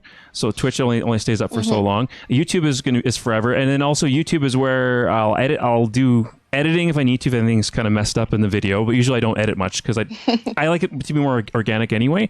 But then I'll put like a thumbnail. I have a buddy of mine who's been kind of helping me create thumbnails so I can do shorter clips and stuff like that. But yeah, running video ads of the show, interesting things that have happened on the show. That's probably a good, like quick little clips is probably a good idea. On Instagram and those hashtags, man. I'm not an Instagrammer. I didn't use Instagram until very recently because I'm like, okay, this is something I totally neglected when I was on the radio because we did our own social media because it's a community radio station. I completely neglected that, and now I'm starting to just get into that world. It's new for me, so I guess the hashtags is a big thing. I have no idea where to start there with that. Social media in general is like the main way now to like reach everyone. It's honestly, especially the younger kids, they're just like on the phone 24/7 and they get all their information from what they see on a phone. So it's just like you got to start thinking that's how it's got to be marketed. They got their Instagram and their Facebooks and their Twitter and their TikTok and their who knows what else. Just all of it growing, right? So keeping up with that. It's honestly it's a great direct way to meet everybody and to get it targeted to everybody, but like just repetition. Yeah, and I guess the only way another publication would care about this show is if it had some sort of big guest on or something like that. But not necessarily. It depends on the publication. The bigger publications, But I think you can approach some really good ones in the metal community that would, do a nice trade-off, if you promote their... It's all about cross-promotions. I think everybody wants to support each other, if they support one another. So like Right. Exactly. X website will post your interviews as news coverage, right? Interviews also up on Wicked Wally webcast to go and check it out. In return, like, you know, their websites on Wicked Wally wall, you know, you have their logo or something on the live cast. I think that would be a fair trade-off, right? Right. So it's just that, it's scratch my back kind of thing. I'm also part of the whole PR game too, behind the scenes. It's like doing favors for this guy, doing favors. The whole music industry is like that. A lot of like, you do a favor for me here, I'll do a favor for here. There's been some projects where I had to do favors for people. I didn't want to do it, but I did it so I could get to the next thing that I really want. But that's just business in general. Any business is like that. So, but yeah, scratching each other's backs to get ahead and stuff, right? And working as a team. I'm sure, I'm confident you can find a press outlet that would want to do a trade-off, cross promotion, right? So sure. But that's what I would do. If I was the PR guy for your show, I'd be like this. Maybe we'll have to talk about that, man. Yeah. Maybe we'll have to talk about that. You know, we'll see how much I need to open my wallet, and we have to talk about that after this. You can. I'll try you a diagram. Yeah. Just like post it up. Like even a push for like a month or so, like a month of Asher working for me. This is how I do all my work. If you look on my oh, sweet. Let's check this out. Okay. This is what my office looks like. Okay, I got all my okay. And then on the wall is just notes after notes of timelines, and like. Wow. I'm surprised there's no strings from them. You know how people have like on the movies. There's the strings. That's from touring with Stryker with Steel Panther. Oh yeah, that's right. Asian Hooker. What is that? It's a song from Steel Panther. Oh, okay. So I got that signed by the whole band, and that's from Vinny Appice when I worked with him for his drum stuff here in Montreal. Nice. And then there's just like the timeline stuff here. Yeah. This is my notes. Everything goes on the wall, and I'm a visual guy. That's honestly how I work. I need a visual reminder daily. I need reminders daily, period. But a visual reminder is the best of what's got to be done, right? Yeah. So, yeah, exactly. But yeah, that's it. Just have a game plan. Like, this is your goal. Just make your game plan for it all. How do we get to point A to B to C to D to E, right? Mm-hmm. And what are the questions that we have to ask in order to get there? Yeah. Okay. I got a little bit out of that, but I might have to. I might have to open my wallet to get more than that, but I got a little bit out of that. Yeah, dime. I don't know. John covered a whole lot tonight, and he did lots of notes. Man, you could write like 5 essays. That's very true. Well, speaking of essays, we'll chat a bit more about this. Let's listen to some more music. Montana, your yawns almost got me, so I don't want to start yawning here too. Okay? No, I'm just kidding. I'm just teasing you. Yeah, so let's listen to some more tunes. When we come back, I'm just curious about your speaking engagements. I mean, you can talk lots about this stuff and make it interesting. So we'll talk a bit about that. You've done a lot of speaking engagements, that's pretty darn cool. Let's listen to some Motion Device. John, another band that you promote. What can you tell us about Motion Device? They came to me recently. When was it? Yeah, towards the end of November. So they're a YouTube sensation. Yes. I heard about them before, like a while back, and then their manager reached out to me because they had a new video blindfolded away, and they're like, oh, we want to see how this does. They've got a great YouTube following. That's yes. Right now. So they started as young kids, and I think that was the whole thing that made them appealing, was they were young and putting out these covers, right, of classic songs. And they built a following that way, and now they're slowly leaving that route, and they've tried Well, they're getting older. Happened was well, that, and their fans actually backed. Like they did a crowdfunding and they were able to build their own home studio and do their own home recording for their albums. Wow. And it was all backed by the fans, which makes it very interesting. Wow. They didn't need no label or anything. So it was like a pre-bought, if you think. The fans already knew what they were getting and just invested right away.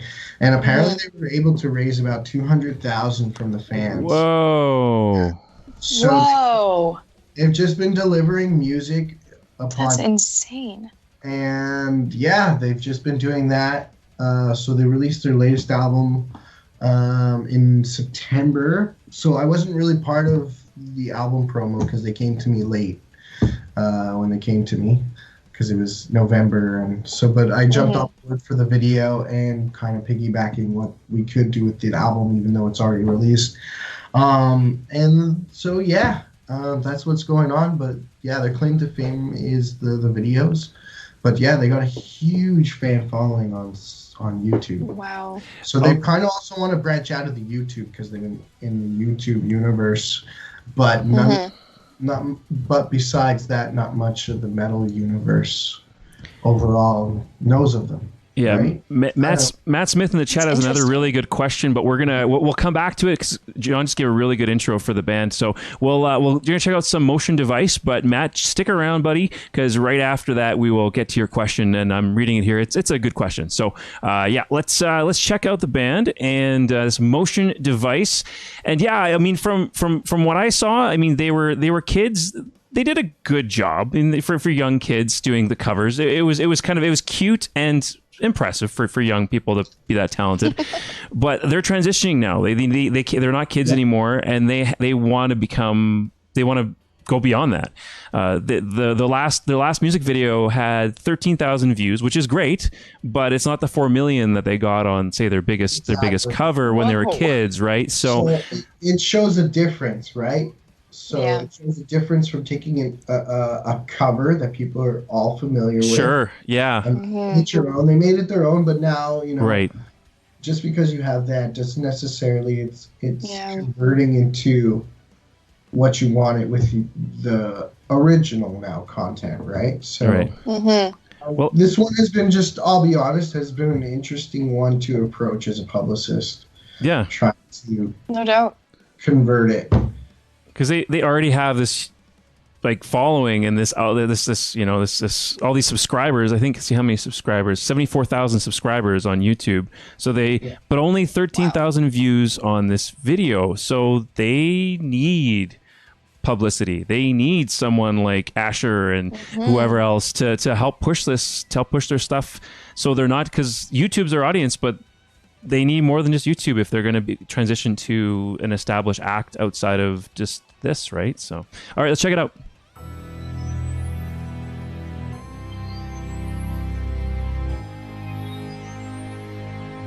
Oh, subscribe. It says in the corner. Watch where you're going. Watch where you've been. already love it. Her voice is beautiful.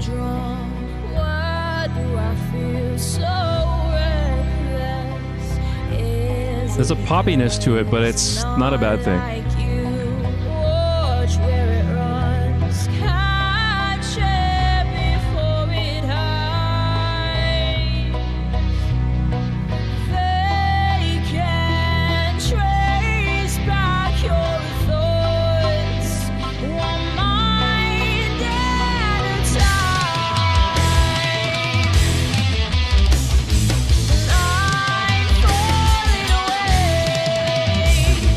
Show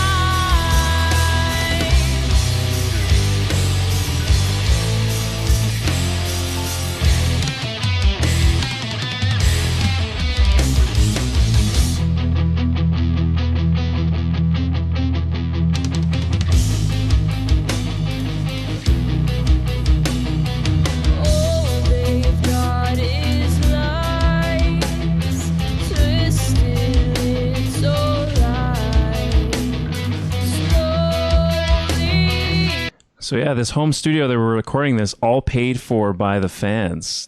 Yeah. That's So it's an crazy. interesting. They got a great story. So we're keep on pushing what they got. They've got another video coming, so we'll see how that one goes. okay. And, yeah, it's a switcheroo. Like I've had this. Yeah.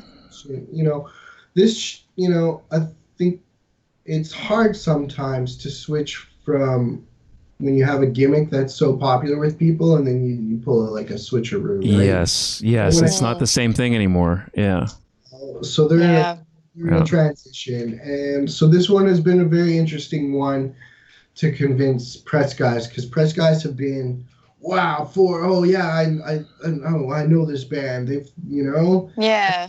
When I've gone back to the media outlets that covered them as a cover band with all this stuff, yeah, they don't care. Honestly, a bit disappointed with now. Oh, they got some original stuff. Let's do it. And the angle wasn't there, unfortunately, in a sense where they were super young too when they did the covers. Yeah. Right? Yep. So that made it more. A lot of things changed. More interesting, and now they're maturing. And six years ago, yeah. So a lot can change in 6 years when you're a kid. Yeah. It's a different story. This one has been an interesting one this year for me, for the end.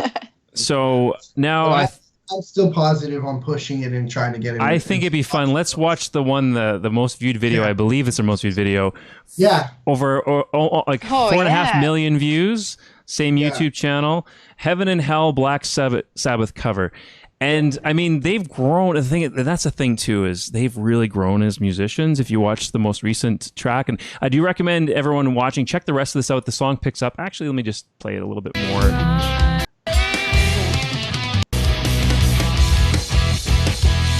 It picks up at the end. Yeah. Oh, there we go.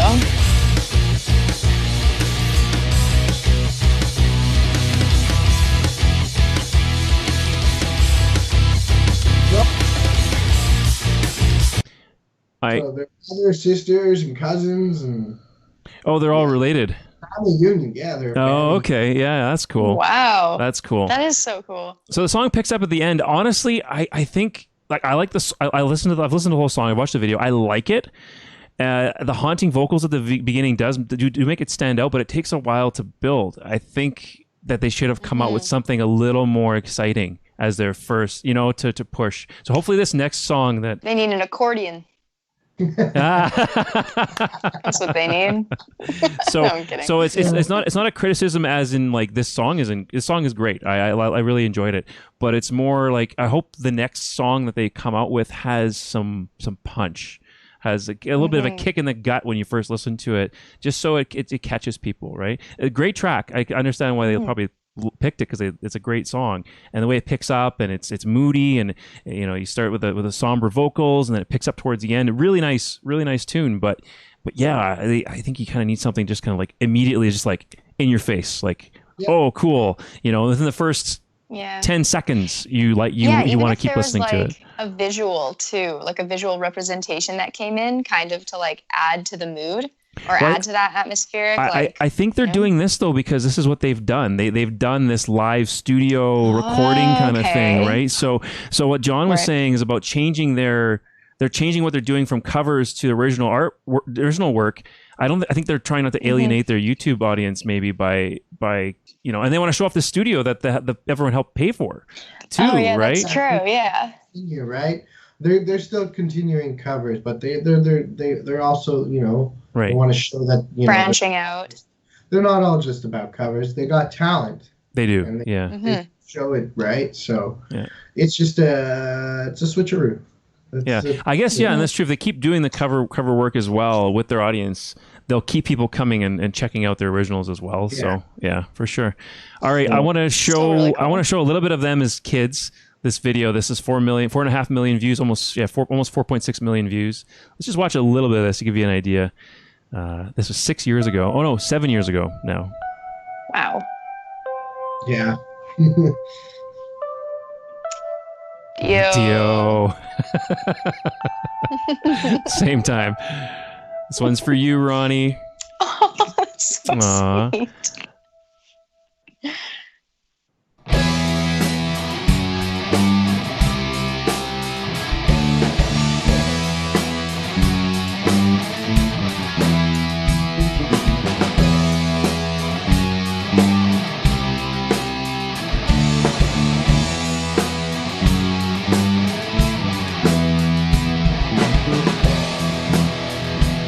Okay, wait, hold on. 7 years ago, this like child was playing a 7-string bass. Yeah, no kidding. Well, see, this is a very popular YouTube video, so hopefully this part of the video doesn't get demonetized, or we'll see what happens. But I still want to show this to audience. Whoever's here live, we might have to maybe mute it or something for the YouTube video later. But I just want everyone to see this little kid, this little girl, this young girl singing here in a bit. It is a cover though, so I don't know. It's a great cover. You're a singer. Do me wrong. You're a bringer of evil. The devil is never a maker. The lust that you give, you're a taker. So it's on and on and on. It's heaven, it's hell. Oh, well.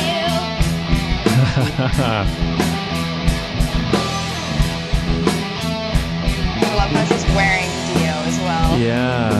So good.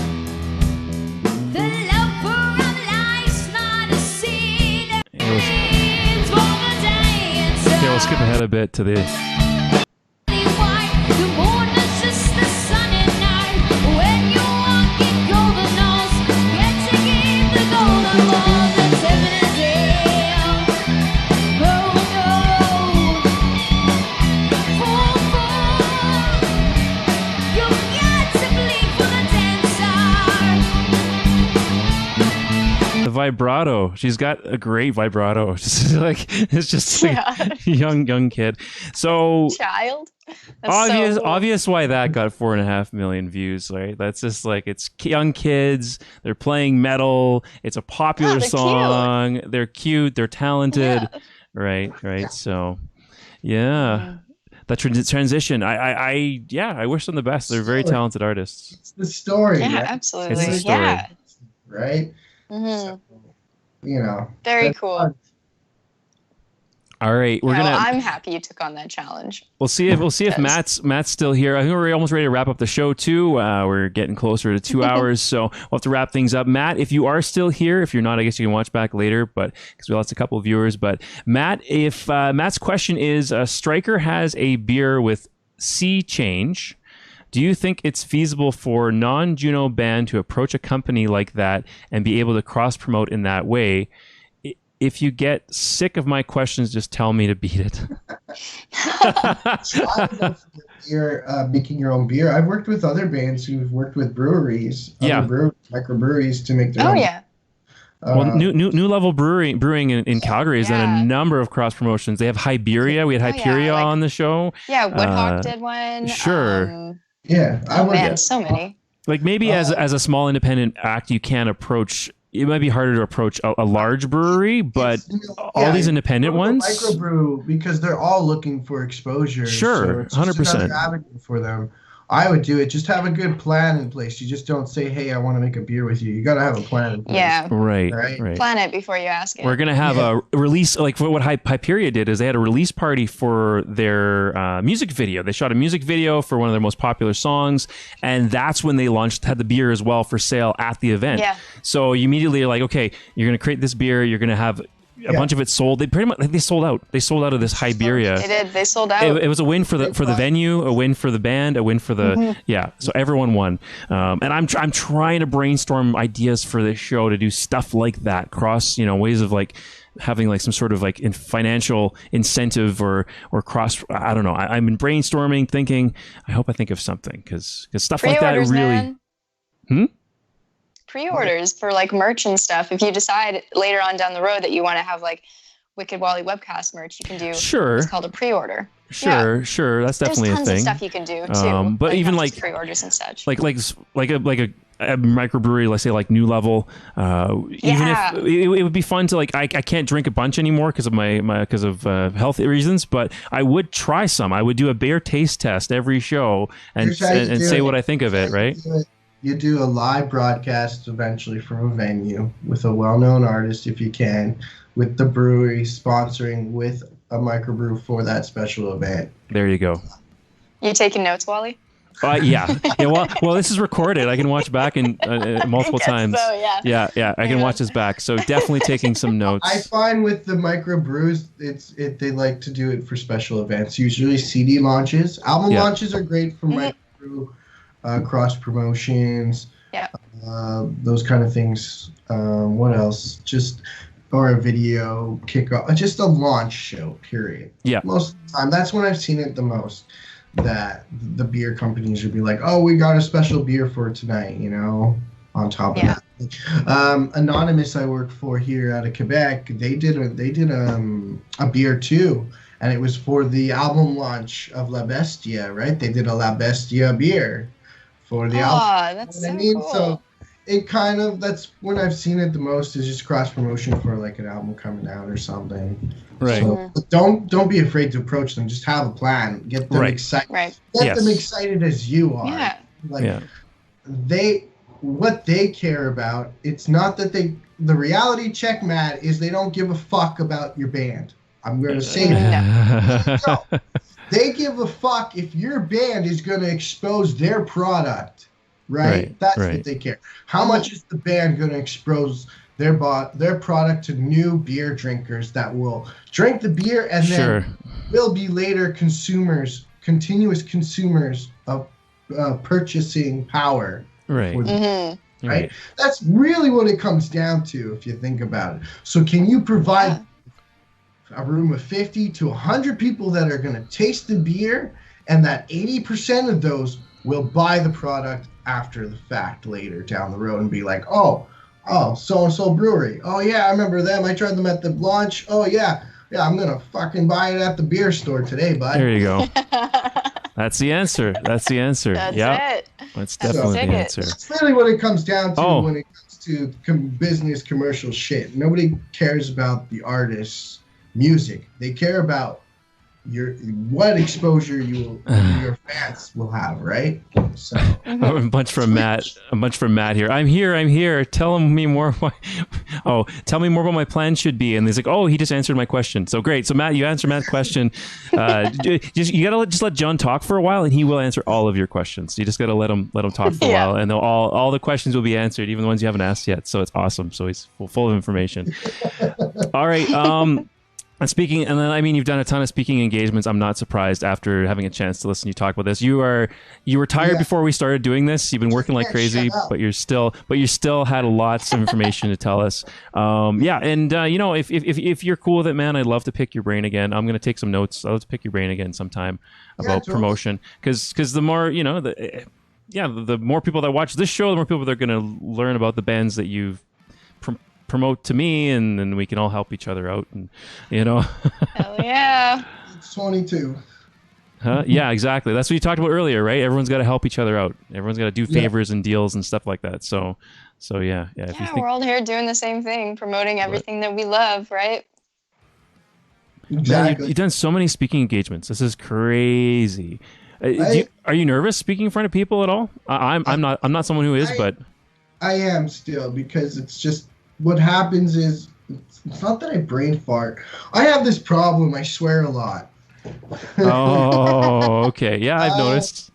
Okay, I swear a lot just because that's just my character. It's just I'm real and straight to the point. So like, the only time I really get nervous is when I have to catch myself from swearing. It happened. I did it at the Alberta Music One. I remember they never called me back after because I think I swore too much. Because I was just like, I was talking to a crowd of musicians, so I was just real with everything. And you gotta fucking do this. But I still get nervous because also what happens is you're talking about certain things, and you know, you go more and more in depth on one topic, and then it leads to another topic. So I get very nervous because I'm like, oh, did I cover this? Oh, did I cover that? Oh, I totally forgot to mention this part. Oh, they should have known that. I should have started the intro with this instead of that. Anyways, but I still go in with a game plan, but it never seems to follow properly. But I enjoy them because it just gets me on a level of just like not hiding behind a fucking computer or a phone. I'm there in person, and I talk to you. And I still think person-to-person relationship building is the best overall in general to talk on a subject. 100% agree. I was thinking of trying to do like a booth for the show maybe one day, like at a festival or something for the webcast. You should do it live. That would be awesome. Like loud as hell. Yeah, I would love if Jeff wanted me there. I would in a heartbeat. I would get a whole promotional booth. Montana could help me with all the printing and stuff. We could do set up a booth. I can. You know, you can have a screen going with old shows playing. You could do, you know, you could have things you can buy merch live if you want, or you can buy stuff if you want. You can do interviews live. Like it'd be really cool. You should totally do it. I'm a firm believer because I'm PR for Loud as Hell, so I think you should just be in that corner and publicizing the bands that are performing. They get on stage before stage and have them there. That'd be awesome. You just do like one big huge live stream event. Yeah.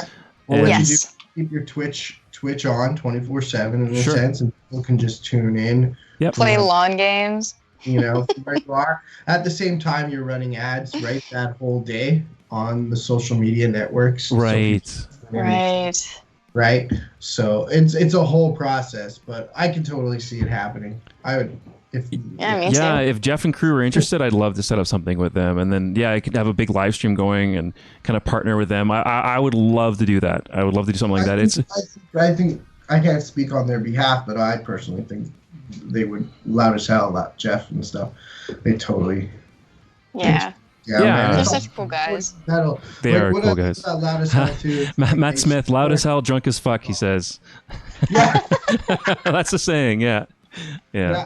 But they support the Alberta scene and the Western Canadian metal scene so well, and I respect that very much.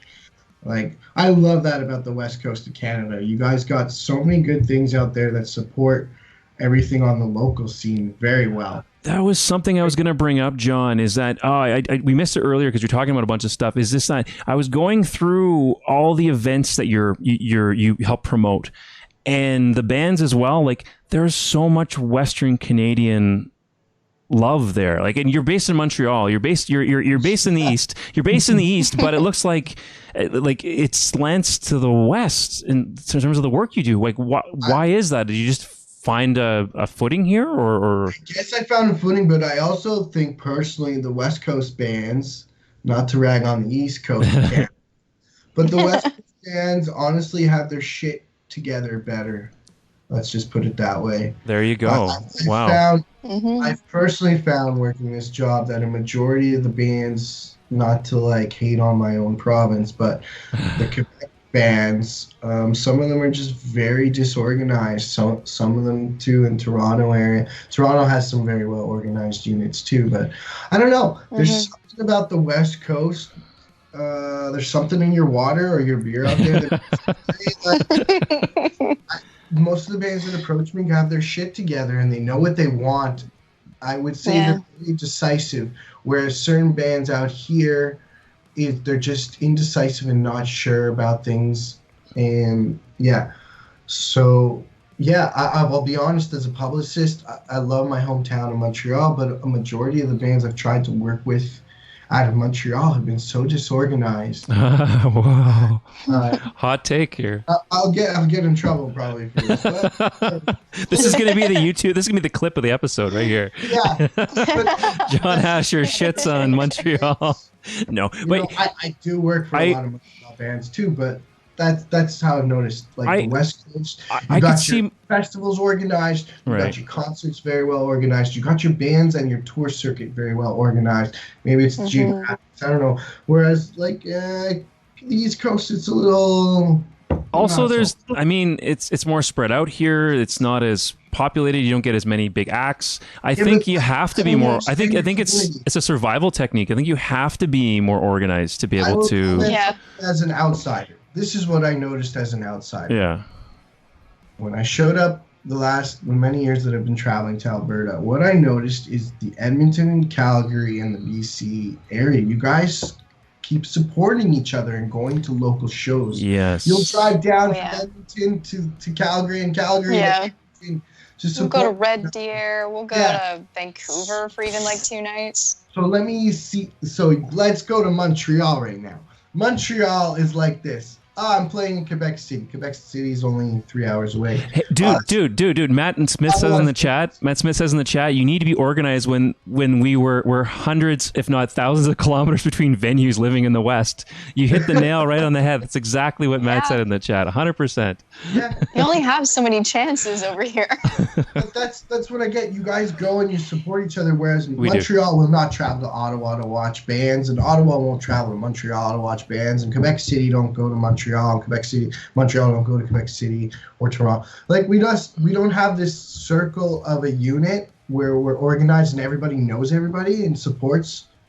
Like you guys it's just you get in the truck and you'll drive. When I was there, we're like, hey, my buddy's playing in Edmonton, and I'm like, yeah, and well, we're driving down there. Yeah. Let's go. Okay. Okay. You know, like there's this thrill and excitement to travel to, even though you'll see them in your hometown, go support them at another show out of town. Yeah. That's You just awesome. don't get that here. You really don't. You get it. I've seen that semi-love here, like, you know, but not on the level of Alberta and BC.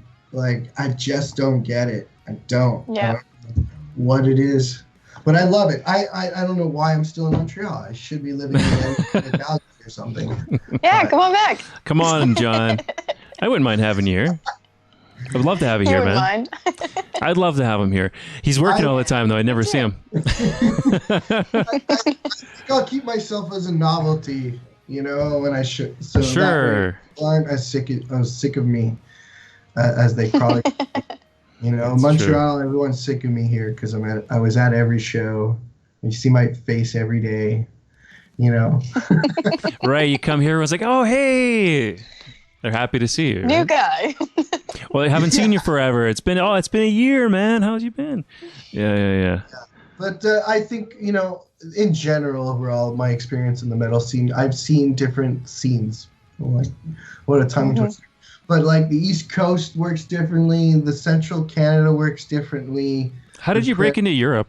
Actually, how did you break into Europe, man? I feel like I should ask you this question earlier, but we can create a clip for this later. Vakin, when JJ Targalia from Skullfish, JJ, yeah, great guy. he was in charge of Vakin Canada stuff, battles, and he asked me to do the PR for that. And so when I started that's when I started getting into Europe more or less, because I also traveled to Germany for it and stuff. And I've been to Europe too for other things. So it's just like, honest truth is traveling and, you know, when in this city, meet people that you've been corresponding with and build a relationship with them in person. Right. And then, then it developed for me to take on Vakin Battle USA stuff. And and then also working for Rock Shocks, and, you know, they just heard my name and I'm based here, and they're just, I don't know, you just do the job and communicate with everybody. So John, this my favorite part of the interview has been like right at the end, which is the best part. Dude, this has been a lot of fun, very educational, very informative. Montana and I are both similar, I think, in terms of like ideas for getting things going. So you've given us a ton of ideas. Soaking it in. I'm gonna try to promote as much as I can, because this is educational. This is an incredible educational episode, especially for folks in the music scene who want to learn about this kind of stuff. This is super educational. It's not only, it's promotion for you as well, obviously, but at the same time, this is like, you can just tune in and learn something. You can hire a professional, but you can also learn some things, some cool tidbits from watching this episode. This has been really awesome, John. Thank you so much, dude. Glad to do it. You know, This is always fun. Yes, thank you so much. Yeah, well, we'll keep Seriously, going. it's been a pleasure. We'll keep this show running, and continue to try to grow our audience as well, so we can promote folks like you and businesses and artists and festivals and stuff like that, so they get their voice out there. That's what I want to do. That's what I want to do. Awesome, John. Thank you so much for tuning in, for joining the show, and thanks everyone who's tuning in on the right now, watching live, or if you're watching after the fact. If you're watching on the Facebooks, the Twitters, not the Twitters, the Facebooks, the Twitch, or if you're watching on YouTube. Please subscribe. YouTube, I need some more subscriptions there to get that link is incorrect. It's not Wicked Wally Webcast. You have to search for that on YouTube because I don't have enough subscribers yet. So please subscribe, subscribe to the videos. It helps out the channel. And tuning in live, asking questions helps us out as well. It makes the show get seen by more people. So I appreciate that. Well, we appreciate you, Wally. All right, John. It's up to you. I'm just going to go over some upcoming shows. Is there anything else you wanted to tell folks before we can end the show in terms of to reach out to you? I know you have a website, AsherMediaRelations.com. I'm very active on the Fache book.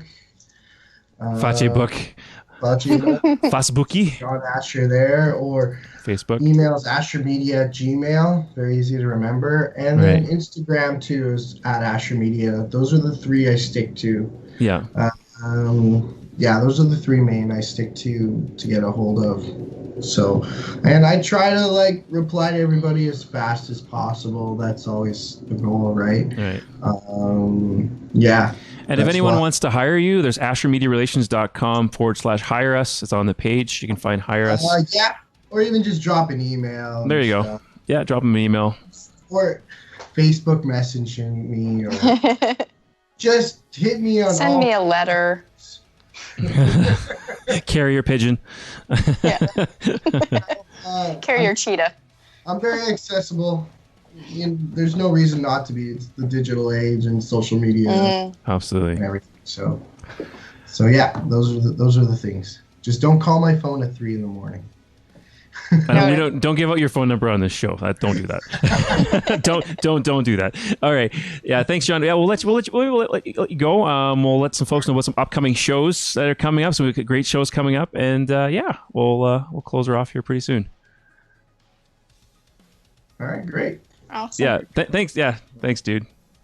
Thanks, John. Nice to see you. Yeah. Thanks. Oh, do you want me to kick you out? Yeah, get the hell out. Yeah, it's just easier. I gotta find. Yeah, it's just easier for you to kick yourself out. All right, ciao. Cheers. See ya. There, we lost him. Oh. And my head is now pieced together by two screens. Here, I'll throw you. I'll throw you up here for now, Montana, because it's awesome. we're in the weird remote days where you're not actually in studio. As you can see, that's where Montana would be sitting over here, and it's empty. So, no, Montana. Now we just got time waits. Well, that was a great show. My computer didn't freeze up, so the new computer's working. So that's good. Thanks to Russ for the $400 donation. I was able to invest in some computers. I got to buy you guys those new headphones yet too, but I don't know when you're going to be here next, so I haven't gotten around to that yet. That's true. So don't waste your money on that yet. Very educational. I'll be watching. This is one of my episodes I will be watching back over and over again because I want to see. I want to learn from it more. Take some tips from it. I'm already stoked about the Loud as Hell thing. If Asher can help hook that up with Jeff and Jeff and Chris. Is it Chris? That's such a good idea. Yes, Chris and Jeff. Yes, those guys are awesome. Those guys are stellar. So let's talk about some upcoming shows. We're going to see Montana's going to be back next week. So if anyone who likes Montana and her cool hair, you can. She'll be back next week. So upcoming shows on the Wicked Wally webcast. Wednesday, January the 6th. So that's next Wednesday, 7 p.m. Mountain. Episode number 12, Get in the Pit with Snake Pit. So, So Montana, you helped organize this one. Thank you for doing that. It was kind of a last-minute change. But this band's stellar. They're a Calgary's, they're grindcore, but they also have like death and black metal mixed in there too. Montana will be back for that. You know about the band, so you're going to be a great person to have to chat with them. Do you know them? Have you met them personally before or in person? Or? Yeah, I've met Cole Hadley a handful of times at shows, like in passing, sort of. I haven't met the entire band, but I've been listening to them for since their last album. Before that came out, Conflagration. Super sick. Cool. Really check them out. Yeah, not just musicians, just artists as well that are in the band as well. So. And then the show after that, the week after, January 13th, same time, Wednesday, same wicked time. Devouring Saturn, episode 13. It is interview with Toronto's instrumental metal band Devouring Saturn. This is their first full-length release. They've had a number of EPs and singles. First full-length release. Guest host Vito. Vito will be back. I'm excited to have him. It'll be remote still, but it'll be great to have Vito on. And he was in the chat today too. So. Nice. And then following that, January the 20th, we have Red Cane is going to be joining us. They have an interview with Calgary's gothic power metal band, Red Cane. It'll probably be the lead vocalist, Yevgeny, and also Tyler Corbett's going to be joining. So we're going to have two different calls. No co-host that night. So it's just going to be Tyler, Yevgeny, and me chatting about Red Cane's new music. It's really solid. They improve with every release, and they were already awesome to begin with. So I'm really excited for that. The following Wednesday, January 27th, we have it's time to episode 15. Time to get immunized. We have interview with Edmonton's melodic metalcore act Immunize. Guest host Jason, and very appropriate band name for right now. For the times. No kidding. Immunized. That's kind of cut off there. But Wednesday, February 3rd, 9 p.m. The following Wednesday, Screams of Sirens. So we had Siren. We were supposed to have Siren. We have Screams of Sirens. They are a Southern California melodic metalcore act. And Vito is going to be jumping on that show. So slick. Yeah. I'll pull. Here we go. Let's do this. Oh, nope. Just see the corner of your head. Just the corner of your head. There you go. Hey. I'll see if I can. There you go. Just kind of floating head now. Just a floating head. All right. We have thanks for everyone's tuning in. We have a few viewers still right to the very end. What is this? Ryan Semchuk, I believe. What's that? Ryan Semchuk? Ryan Semchuk. Is he in a band? In one of the bands? No, he's with Loud as Hell. Oh, Ryan. I said Chris. It's Ryan. It's yes. Ryan. Yes, it's Ryan Semchuk. Why? Ryan, Chris. Oh, no, I think this is the second time we've messed this up. Sorry, guys. Sorry, Ryan. I always remember Jeff because Jeff, you see him all the time. I've never actually caught Ryan in the flesh.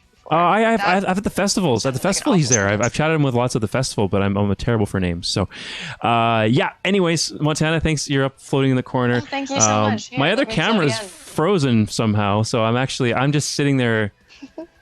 I'm not moving right now. I'm just really good at sitting still. That's what I'm good at. I'm really good at sitting still. I'm good at playing two parts there. So a few technical. Still have technical difficulties, but that's fine. It was a fun show. Thanks everyone for tuning in. Tune in next week. Same wicked time, same wicked channel. This is Wally and where are you? Montana signing out. Subscribe, follow, like, do all the things. Tell your friends. Tell your friends. All the platforms. Tell your friends. Awesome. Take care, everyone. Have a great night.